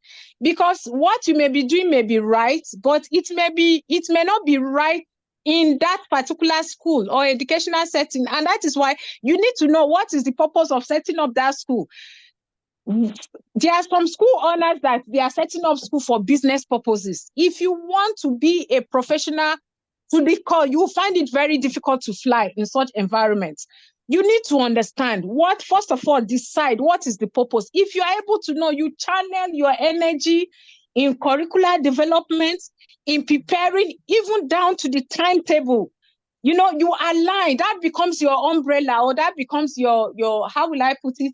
Like a family tree, the umbrella name, the decision, the core reason for why the school is being established, and you channel all your efforts in everything you are doing, even in organizing your activities in the school. You have that at the back of your mind. This is what we have to achieve. And you cannot be efficient when you don't have regard for time management. That is one of the things that is eating us up in school environments. I'm sorry to say, a teacher that is giving 40 minutes to teach, and that teacher is coming in 15 minutes to the time of the lesson, is past, is walking into the class, and before you know it, is eating into another person's period and all that. And it starts from the head. You call for a meeting 8 a.m. People are sitting and waiting for you. I've made it a point of duty that whenever I call for a meeting, nobody gets to that meeting venue before me. And before you know what is happening, they will take they will take, they will follow suit with what you are doing. And before you know it, in every aspect of school environment, effectiveness and efficiency, being efficient comes to play. Then, like I said, you cannot leave out personal development. Personal development. Well, for Africa, it is well with us. I can't really talk much. We have a lot of resources. Even in Nigeria as a country, they keep pumping money into educational, sectors and all that. But what is being achieved with it is what I don't understand. What is being done with it is what I don't understand. But if you are privileged in your own capacity to establish a school, if we have 15 schools in an environment and 8 is doing the right thing, before you know it, the rest will follow suit. But when you are all after how to make money, nothing will be effective, nothing will be efficient. And that is what is affecting us. Unfortunately, African government is not a good businessman. That is just the summary. So I'm not even going to go into in the public sector, but for the private sector, we have every opportunity at our call to do things right. We have every opportunity to do things right. But, when you put money first, that is what is affecting the effectiveness of our educational system. Thank you very much. Thank you very much. Thank you very much, madam. We appreciate you. Yes, and you said it all. Please, we might just take one more question. The question should be just 30 seconds.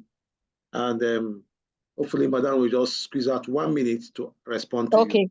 Yeah. Mr. Elvis Oglafa. Unmute yourself, please. Okay, can you hear me now? Yes, loud and clear. Okay, good evening all. Good evening. My question is, how do we, based on what you have said under educational management, how do we now divert the attention of proprietors of schools to follow content instead of money? Number two, if you say the students are talented, are proprietors also talented? That is my question, sir. Okay. Thank you. Okay, briefly, let me start with the second one.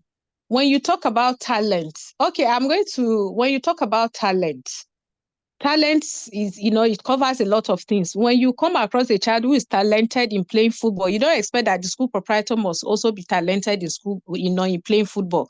But what is expected of that school proprietor is to, connect this child, his passion, they help this child to develop, that football aspect while he's learning. You'll be surprised when you connect his learning to his skills. You will be shocked. You'll be shocked. I used to have a child. I was even a classroom teacher then. I used to have a child. I noticed whenever we have PA, physical activities outside, sports days, they're always calling him football. He was everywhere. And one day I had to call the parents. Can you register this child in a football academy?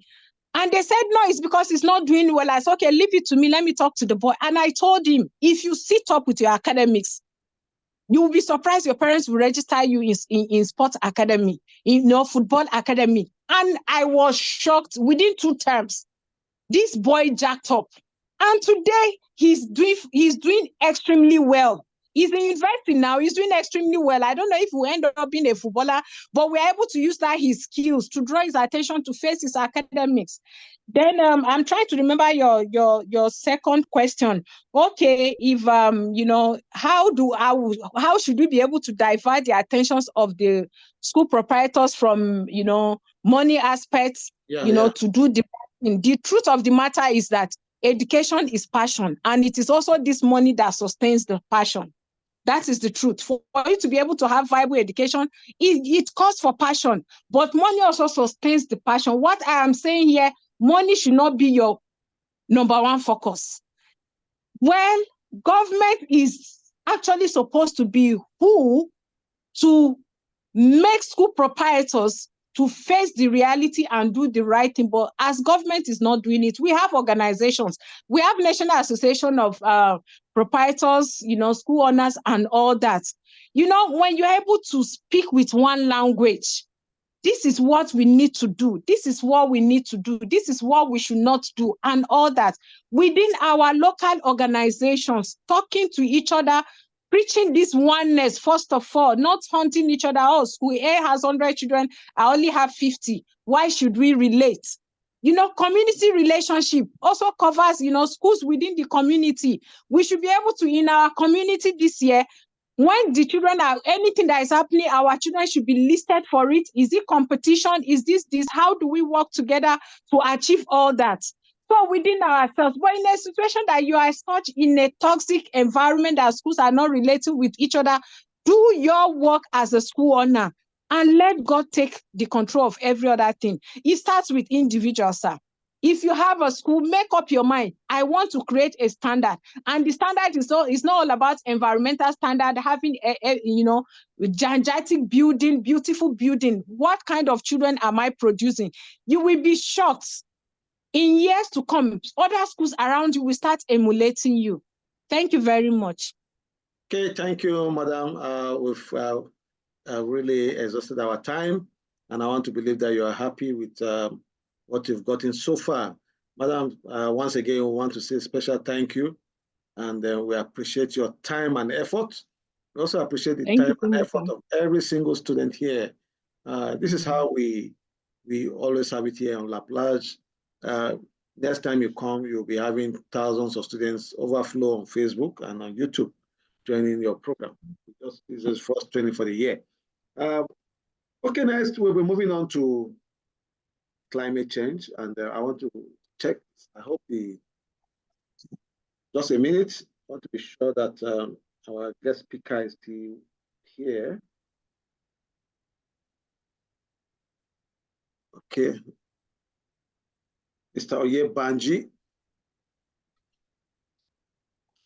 Yes, Mr. Oyebanji, you are most welcome to this program.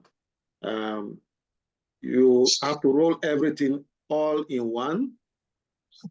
You give us a brief introduction of yourself, and then go straight to tell us, give us an overview of climate change.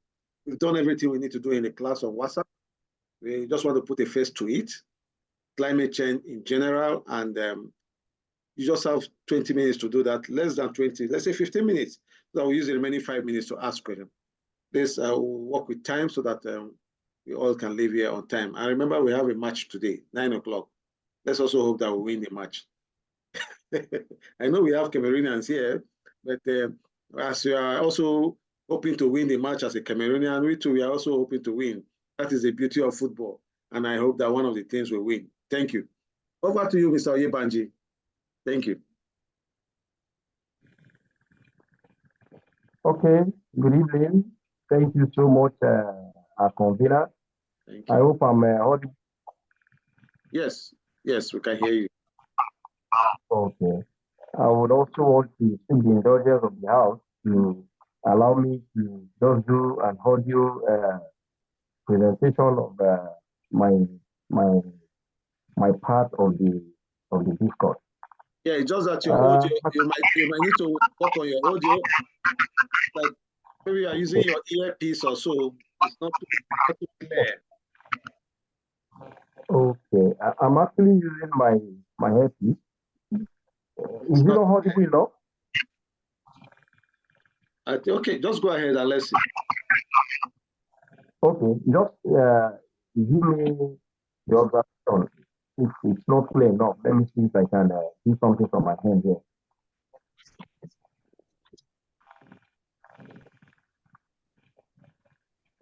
Can I continue? Yes, continue. Though the sound is not too clear. Okay. Let me see if I can get a better headpiece. I was actually using a Bluetooth device. Just give me a moment, like less than a minute.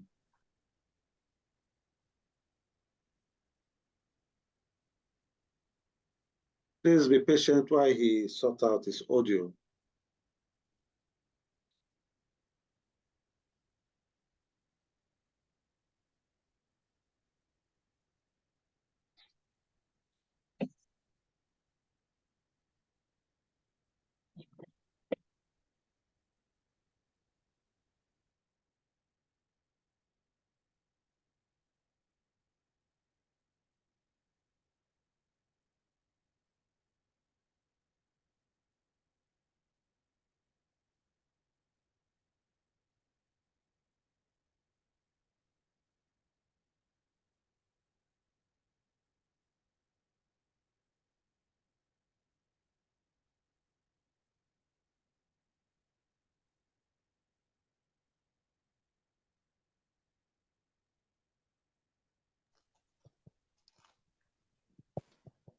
Hello. Okay. Do I have a little improvement? Yes, it's better now. As it were now? Yes, it's okay. better. Yeah. All right. Thank you very much. Sorry for the little interruption. Time taking there. So once again, good evening, everyone. It's my pleasure to be here tonight, and honestly, I've been learning. I think everybody needs to do this more often than none. We need to keep on owning our knowledge in every area is very, very important. And I've learned from what our immediate past person said in education management and all. So quickly, what I'll be discussing tonight is just like our convener said, to have a recap on what we have been doing or what we have learned in the class that has to do with climate change and renewable energy. I would like to quickly introduce myself. I'm Mr. Yebanji Fafiebi, Chief Operating Officer of Super Nature Hill Technology Services. And we are basically a renewable energy consulting firm, and we are into project management and development in the aspect of solar renewable energy. So there's nothing much for me to say more than what the course contents have actually outlined. You know, majorly climate change has to do with long-term shifts in temperatures and our weather patterns. You know, most of these shifts are either to natural, but in the most recent times, let's say in the last from 1900s, when human beings started, we humans, when we started advanced technological development, the major contributors to climate change shifted more from being natural to man-made, as it were. You know, the need for us to generate energy, the need for us to utilize more energy made it to become very, very essential for more energy production on a daily basis.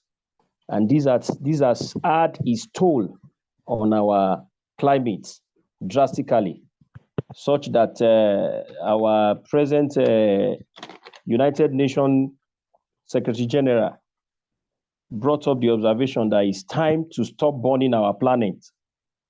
It's high time we stop burning our planet and start investing in the abundant renewable energy all around us. You know, just like I was saying, the need for us to generate energy to drive most of our technological innovations and development for our day-to-day activities has brought about so much change in how our climate has been over the decades. You know, before the technological development era, burning of fossil fuels that has contributed majorly to climate change. Burning of fossil fuels were not really in the picture. But you know, when technology started growing into an advanced stage, from as little as a plugging of one cylinder engine in the late 1800s into 1900s, you know, from as little as that development, one-stroke cylinder engine, when it became necessary to use fossil fuel, to power such engines, it's at that point that climate change actually began historically. You know, we find out that these fuels that we are burning generate a whole lot of gas emissions, and the bulk of these greenhouse gas emissions, they just act like blankets that wraps around the earth. You know, they wrap around the earth, trapping the sun energy, and the effects of this trapping of sun energy is raising of temperatures. You know, the main greenhouse gases that are causing this climate change, you know, the culprits among them, the major culprits among them are carbon dioxide and methane. And you find out that these are the major components of our day-to-day fossil fuel. For instance, our gasoline, that's our normal PMS, petrol that we are using for driving our automobiles, is the major component of it is carbon dioxide and methane. And these are the major culprits in terms of gases that are responsible for our greenhouse climate change. So I think I don't need to flog the aspect of climate change that much, because I believe much has been covered in the courses that we have been exposed to. I would want to talk about renewable energy, which is the era that we are rapidly coming into. And this is actually what is needed and what is necessary for us in the times that we are in now. Because going by the research of United Nations, we find it's observed that not less than 80% of the energy that we are still using today is still being generated from fossil fuels, which means that more damage is still being caused into our climate. Because in as much as we are depending on fossil fuel, what it simply means is that we are still further wreaking damage or havoc, as it were, to our globe, which is what United Nations really wants us to guard against. And the awareness that is being created is towards how we can have a paradigm shift from from fossil fuels in terms of generating energy to natural means that are actually renewable. You know, we call them renewable because they are inexhaustible when we are comparing them with the fossil fuels. Fossil fuels, once it is combusted, it has been used up. And apart from the fact that it's becoming more expensive, we also realize that its effects on our globe is in terms of the health hazard itself. The uncomfortability that is bringing to us is gradually becoming advanced. And to this effect, renewable energy is something that United Nations wants us to take as a paramount development goal. So what is renewable energy? What are the advantages of renewable energy? You know, renewable energy sources around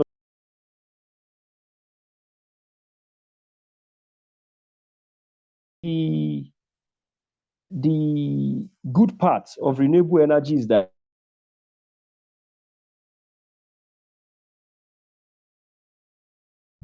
as at today, or as at, let me say, as at 2023, we have not even taken up to 25%.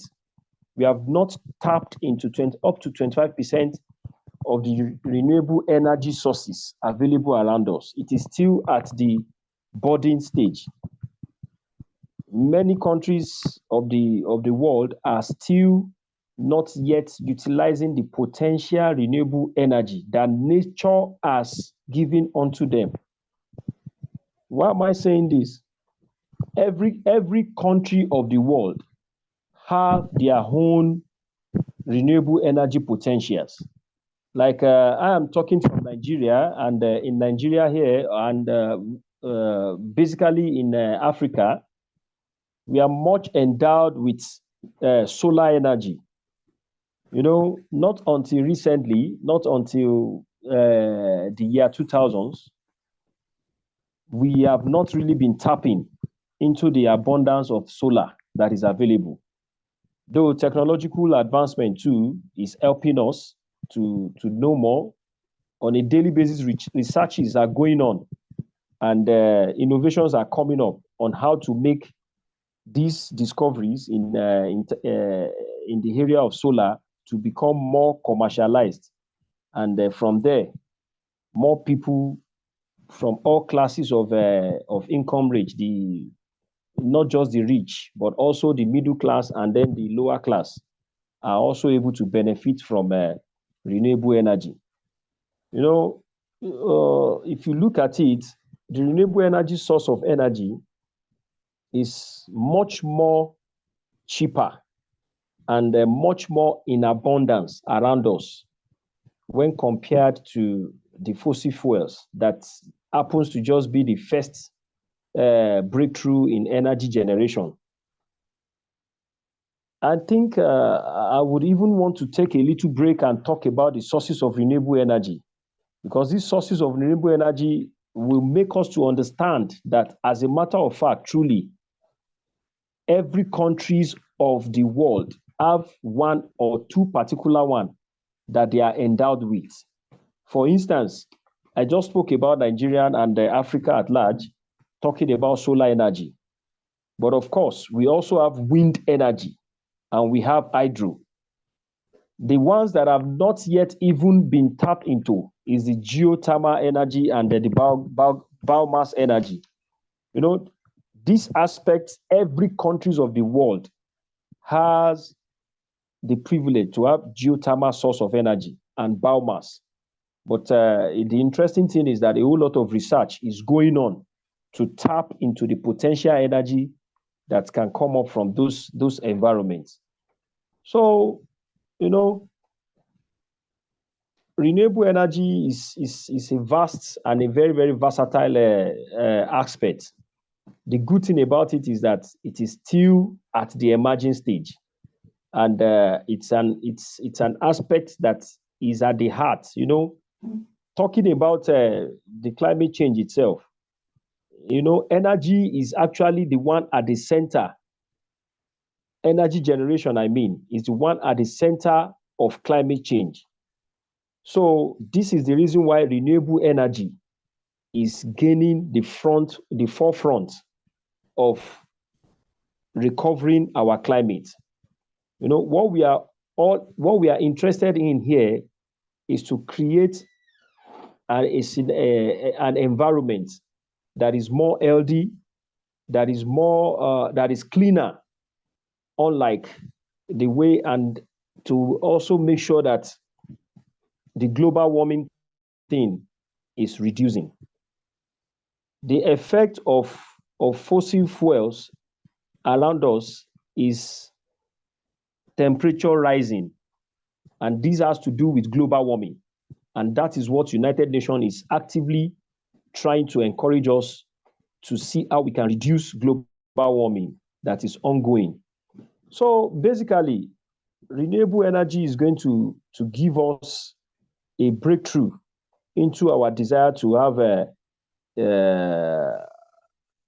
an amiable environment that is healthier, and is more efficient in terms of energy management. So what I want to say tonight that has to do with how to tap into all these our renewable energy sources is that there's a whole lot of career paths in renewable energy, which I believe that the courses we have been exposed to must have probably given us an overview of it. There's a whole lot of career paths. There's energy audits, there's renewable energy consultants and project management, there's climate change officers, there's energy efficiency managers, there's education going on. In fact, climate change educators, you know, renewable energy finance officers. It's teaching us the holistic, is giving us an holistic view of how we can harness the renewable energy that is available, that nature, in fact, as a matter of fact, is a gift. I call it a gift from nature, which we have not really looked into, especially now that if you look at it, the global cost of these our fossil fuels is on the hike, is on the increase. The cost of fossil fuel is far more expensive now than renewable sources of energy. So it is very, very important to key in and then to research deeper into the sources of and how to harness renewable energy. I want to implore us, participants that have interest in this aspect, I want to implore us that we should give more attention to it, because it's more or less like a breakthrough that's going to give us a whole lot of economic relevancy, especially Africa at large, because Africa happens to be at the forefront of we are at advantage, so to say, when it comes to renewable energy. You can, if I take a look at the way most of these European countries, China itself, the way they have been coming in, as in terms of the business part of it, they have been tapping in, they have been seeing the potential in Africa even more than we Africans that are in the continent itself. You know, they come in with so many innovation on that has to do with solar renewable energy, so many innovations that has to do with wind and turbine energies. And all these innovations are highly commercialized, such that they know that they are taking advantage of the felt need that actually energy generation and electricity basically is in need with in Africa, and they are really cashing in on that. They are cashing in on it in such a way that sometimes it makes me to feel like we are still in a kind of enslavement, because they are seeing what we cannot see. They are bringing in solar products for us that we are spending millions of dollars on a yearly basis, and bulk of this wealth is migrating back to their continent, because they are the ones helping us to design most of these our storage facilities. You know, one thing with renewable energy is that because it is available in abundance, there's always need for it, and because it is available in abundance, but at the same time, it is also supposed to be harnessed. Let me give a practical example. We have hours of the day that we are exposed to sunlight, and the energy that comes from the radiation, sun radiation, is only available for maybe a certain number of hours. In Nigeria, typically, it's the average sun exposure, average daily sun exposure is between 7 and 8 hours. Now, what happens in the other hours, the other, like, so to say, 16 hours of the day? There's no sun energy.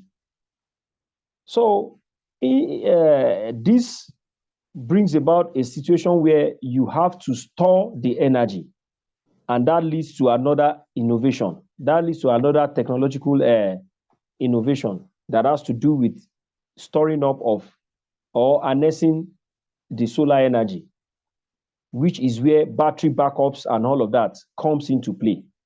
You realize that a whole lot of research is going on in developing different types of storage devices.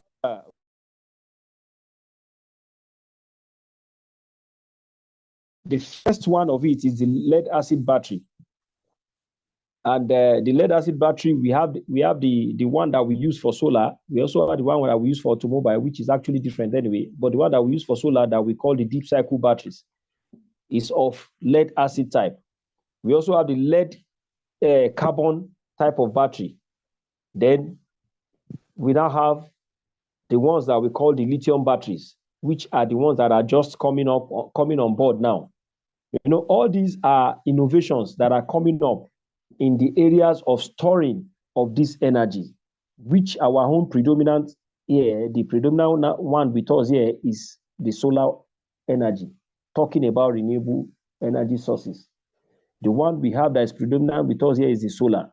And we find out that the research that is going on in the aspect of storing this energy is what is gaining forefront now, because we already know that we have it. It is abundant with us, but it has a time frame on a daily basis. You know, our God, how do we put it? Nature, permit me to say that nature is a very good manager. It makes it available to everyone at a particular period of time. It is now left for everybody to be able to use it and store it accordingly so that it can be available as a source of energy, even when it is not available again at that point in time in a day. So all the opportunities that are embedded in this is just summarily to summarize it. It is that there's a whole lot of opportunity, career growth opportunity in the renewable energy. The same thing is going on at the moment for wind and turbine energy development. You know, these are renewable energies that it is available, but it has its timing because it is weather based. It has its timing, and it is left for us to use our human wisdom to be able to store them and make them available to use continuously. The more we can store them and harness them, the more availability that it will be to us, the more available it will be to us. Permit me to say, the more available it will be to us. So I want to implore us that taking more courses, developing ourselves more in the area of renewable energy is actually very, very important, and it's going to put us in the forefront of global development. Because here we are in Africa, the people of other continents, Asia, Europe, they are also doing research daily to discover energies that are renewable from their own aspect. Like I was saying earlier, every one of us, every country have geothermal energy source and biomass, because these are energy sources that, like for instance, biomass is an energy source that is coming up that is from waste and from beneath the earth.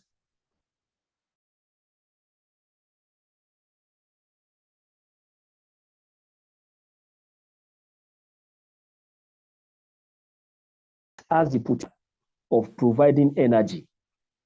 And this is what we are supposed to take advantage of it, as nature has made it abundant for us. I would not want to say too much. I would rather prefer that we have an interactive end of the class so that more questions can be prompted, and it will be able to propel me to shed more light into areas that participants that are interested in this renewable energy are actually looking at. I think it's supposed to be more of a practical discussion than much of, because most of these things that I'm saying, I believe that the WhatsApp class has taken care of more than 70%, if I'm not mistaken, of them. So I would love if it will be an interactive class, and then we'll be able to shed more light into areas that people want to know. So at this juncture, I would like to ask if we can have an interactive class. I don't know if that is part of it, but I believe it should be part of it so that we can discuss more. Okay.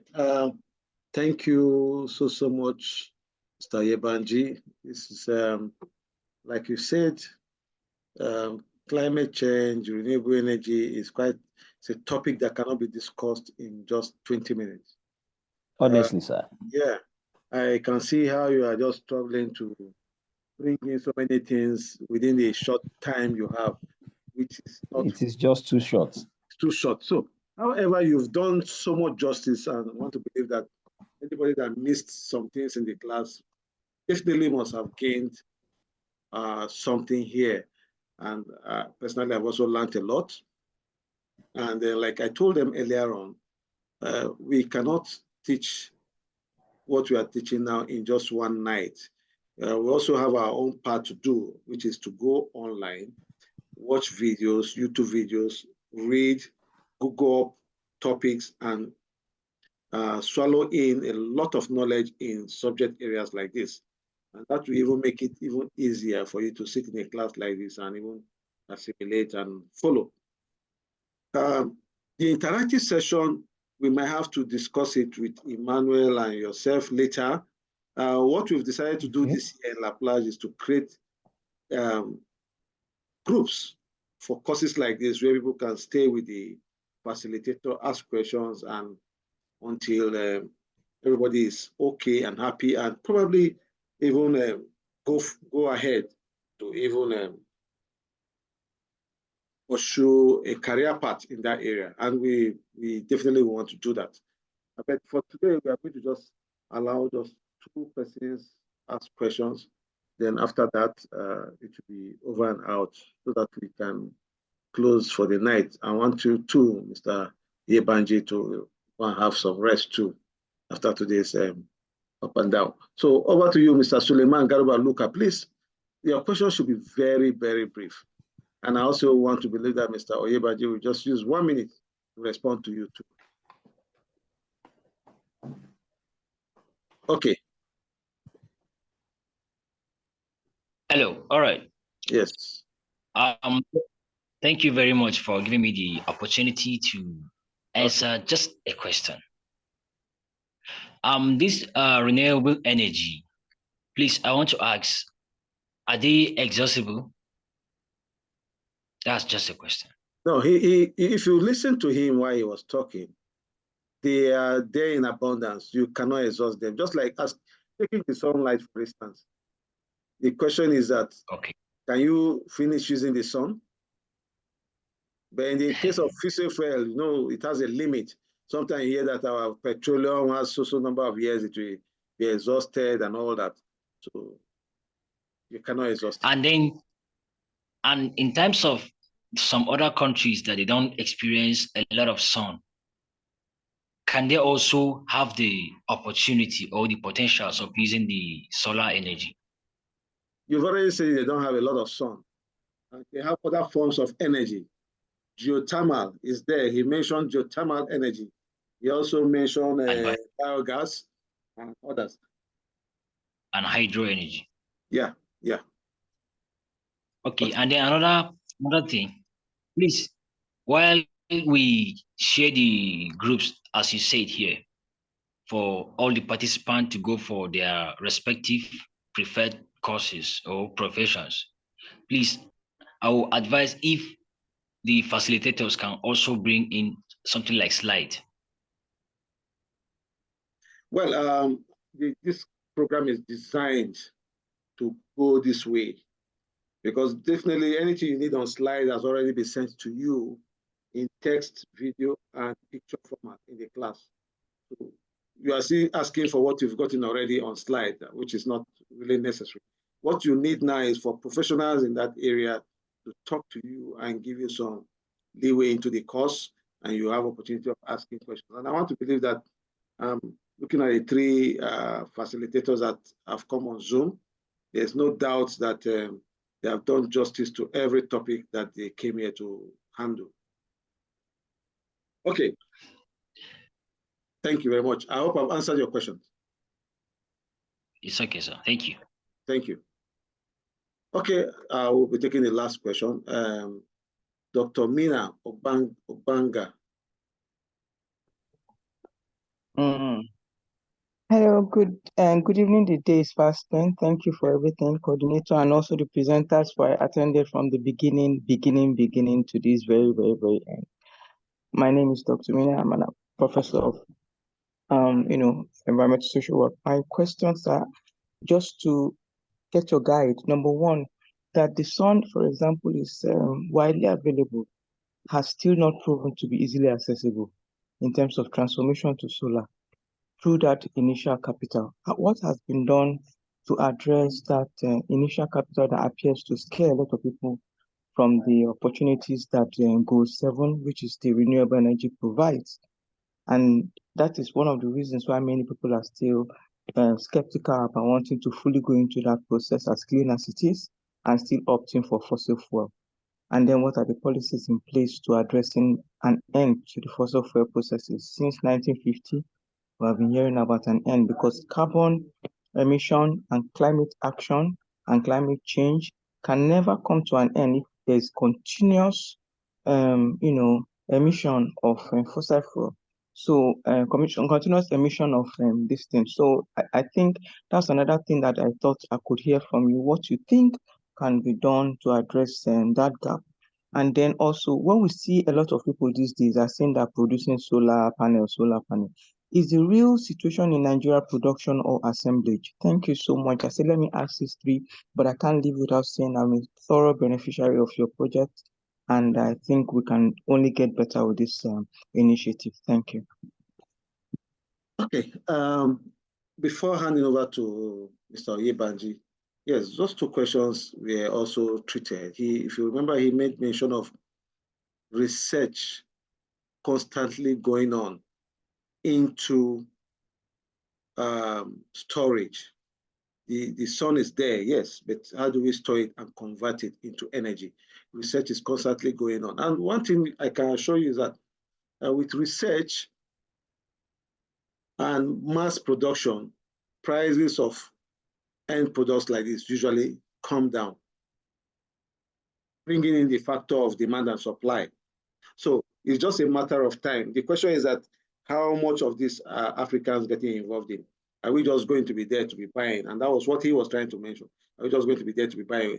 How much of this research are we going into? I think it's more of an institutional thing, more of what the government should be looking into, providing a enabling environment for people to go into research and production. That it's a big topic that he might not even have the ability to say yes or no to, because it involves every one of us, and it also involves every single, the government. And I will hand over this time around to Mr. Oyebanji to complete the response to Dr. Mina. Over to you, Mr. Oyebanji. Thank you very much. I was actually waiting for you. Yes. You have done justice to the question, which means you really followed my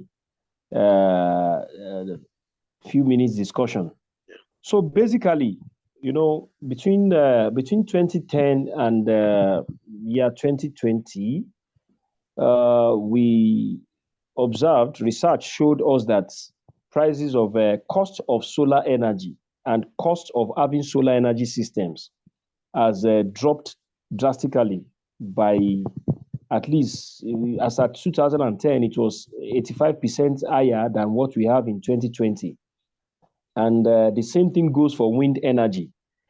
It's a technological, innovative sector. And on a daily basis, there are more innovations that are coming up that has to do, just to go down the memory lane. Historically, when the first photovoltaic cells was discovered, that it can actually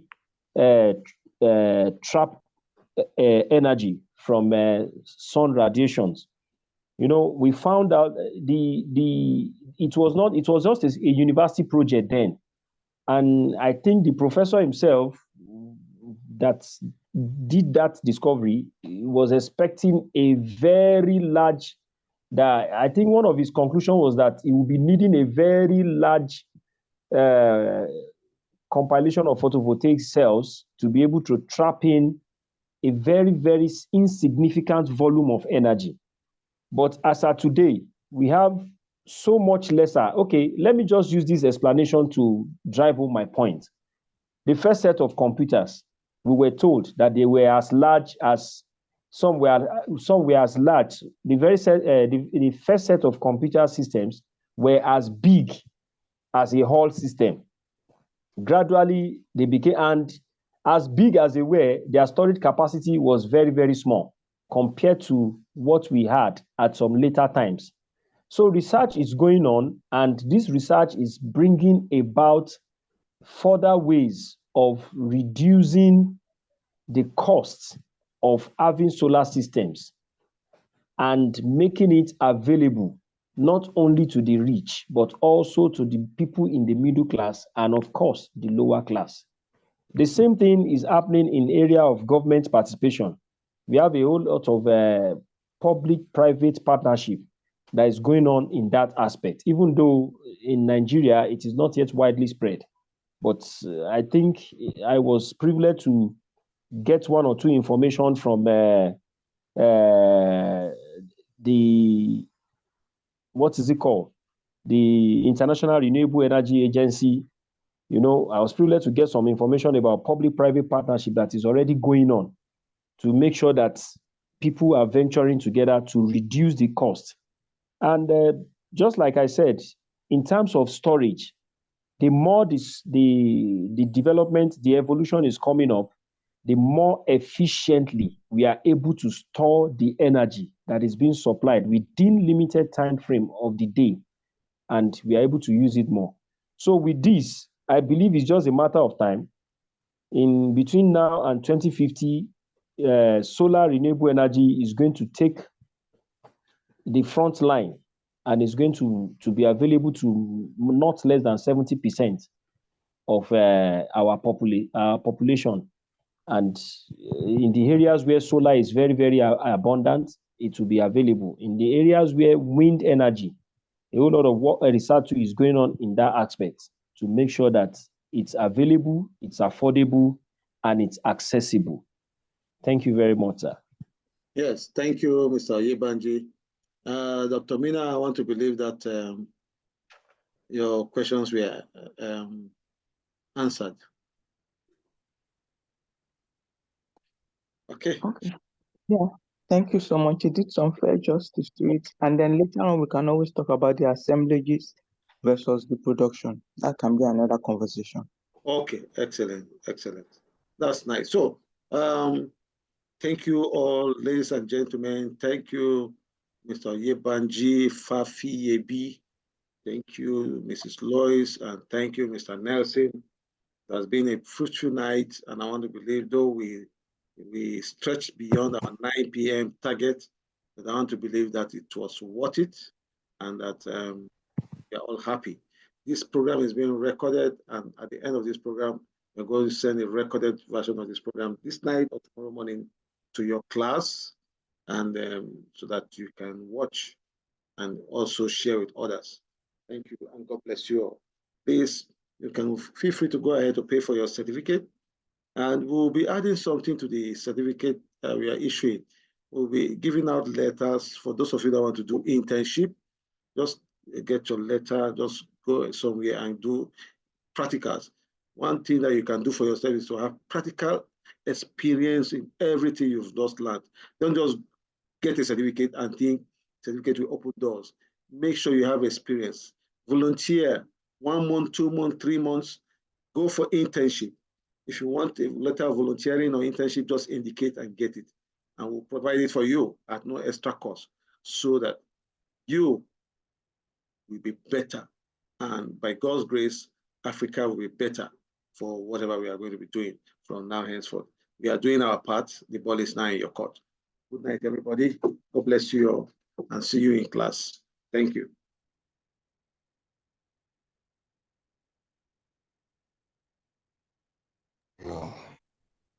Thank you. Thank you, sir. Bye-bye. Bye-bye. Thank you. Thank you. Bye-bye. Thank you, sir. Thank you very much. Bye. Bye.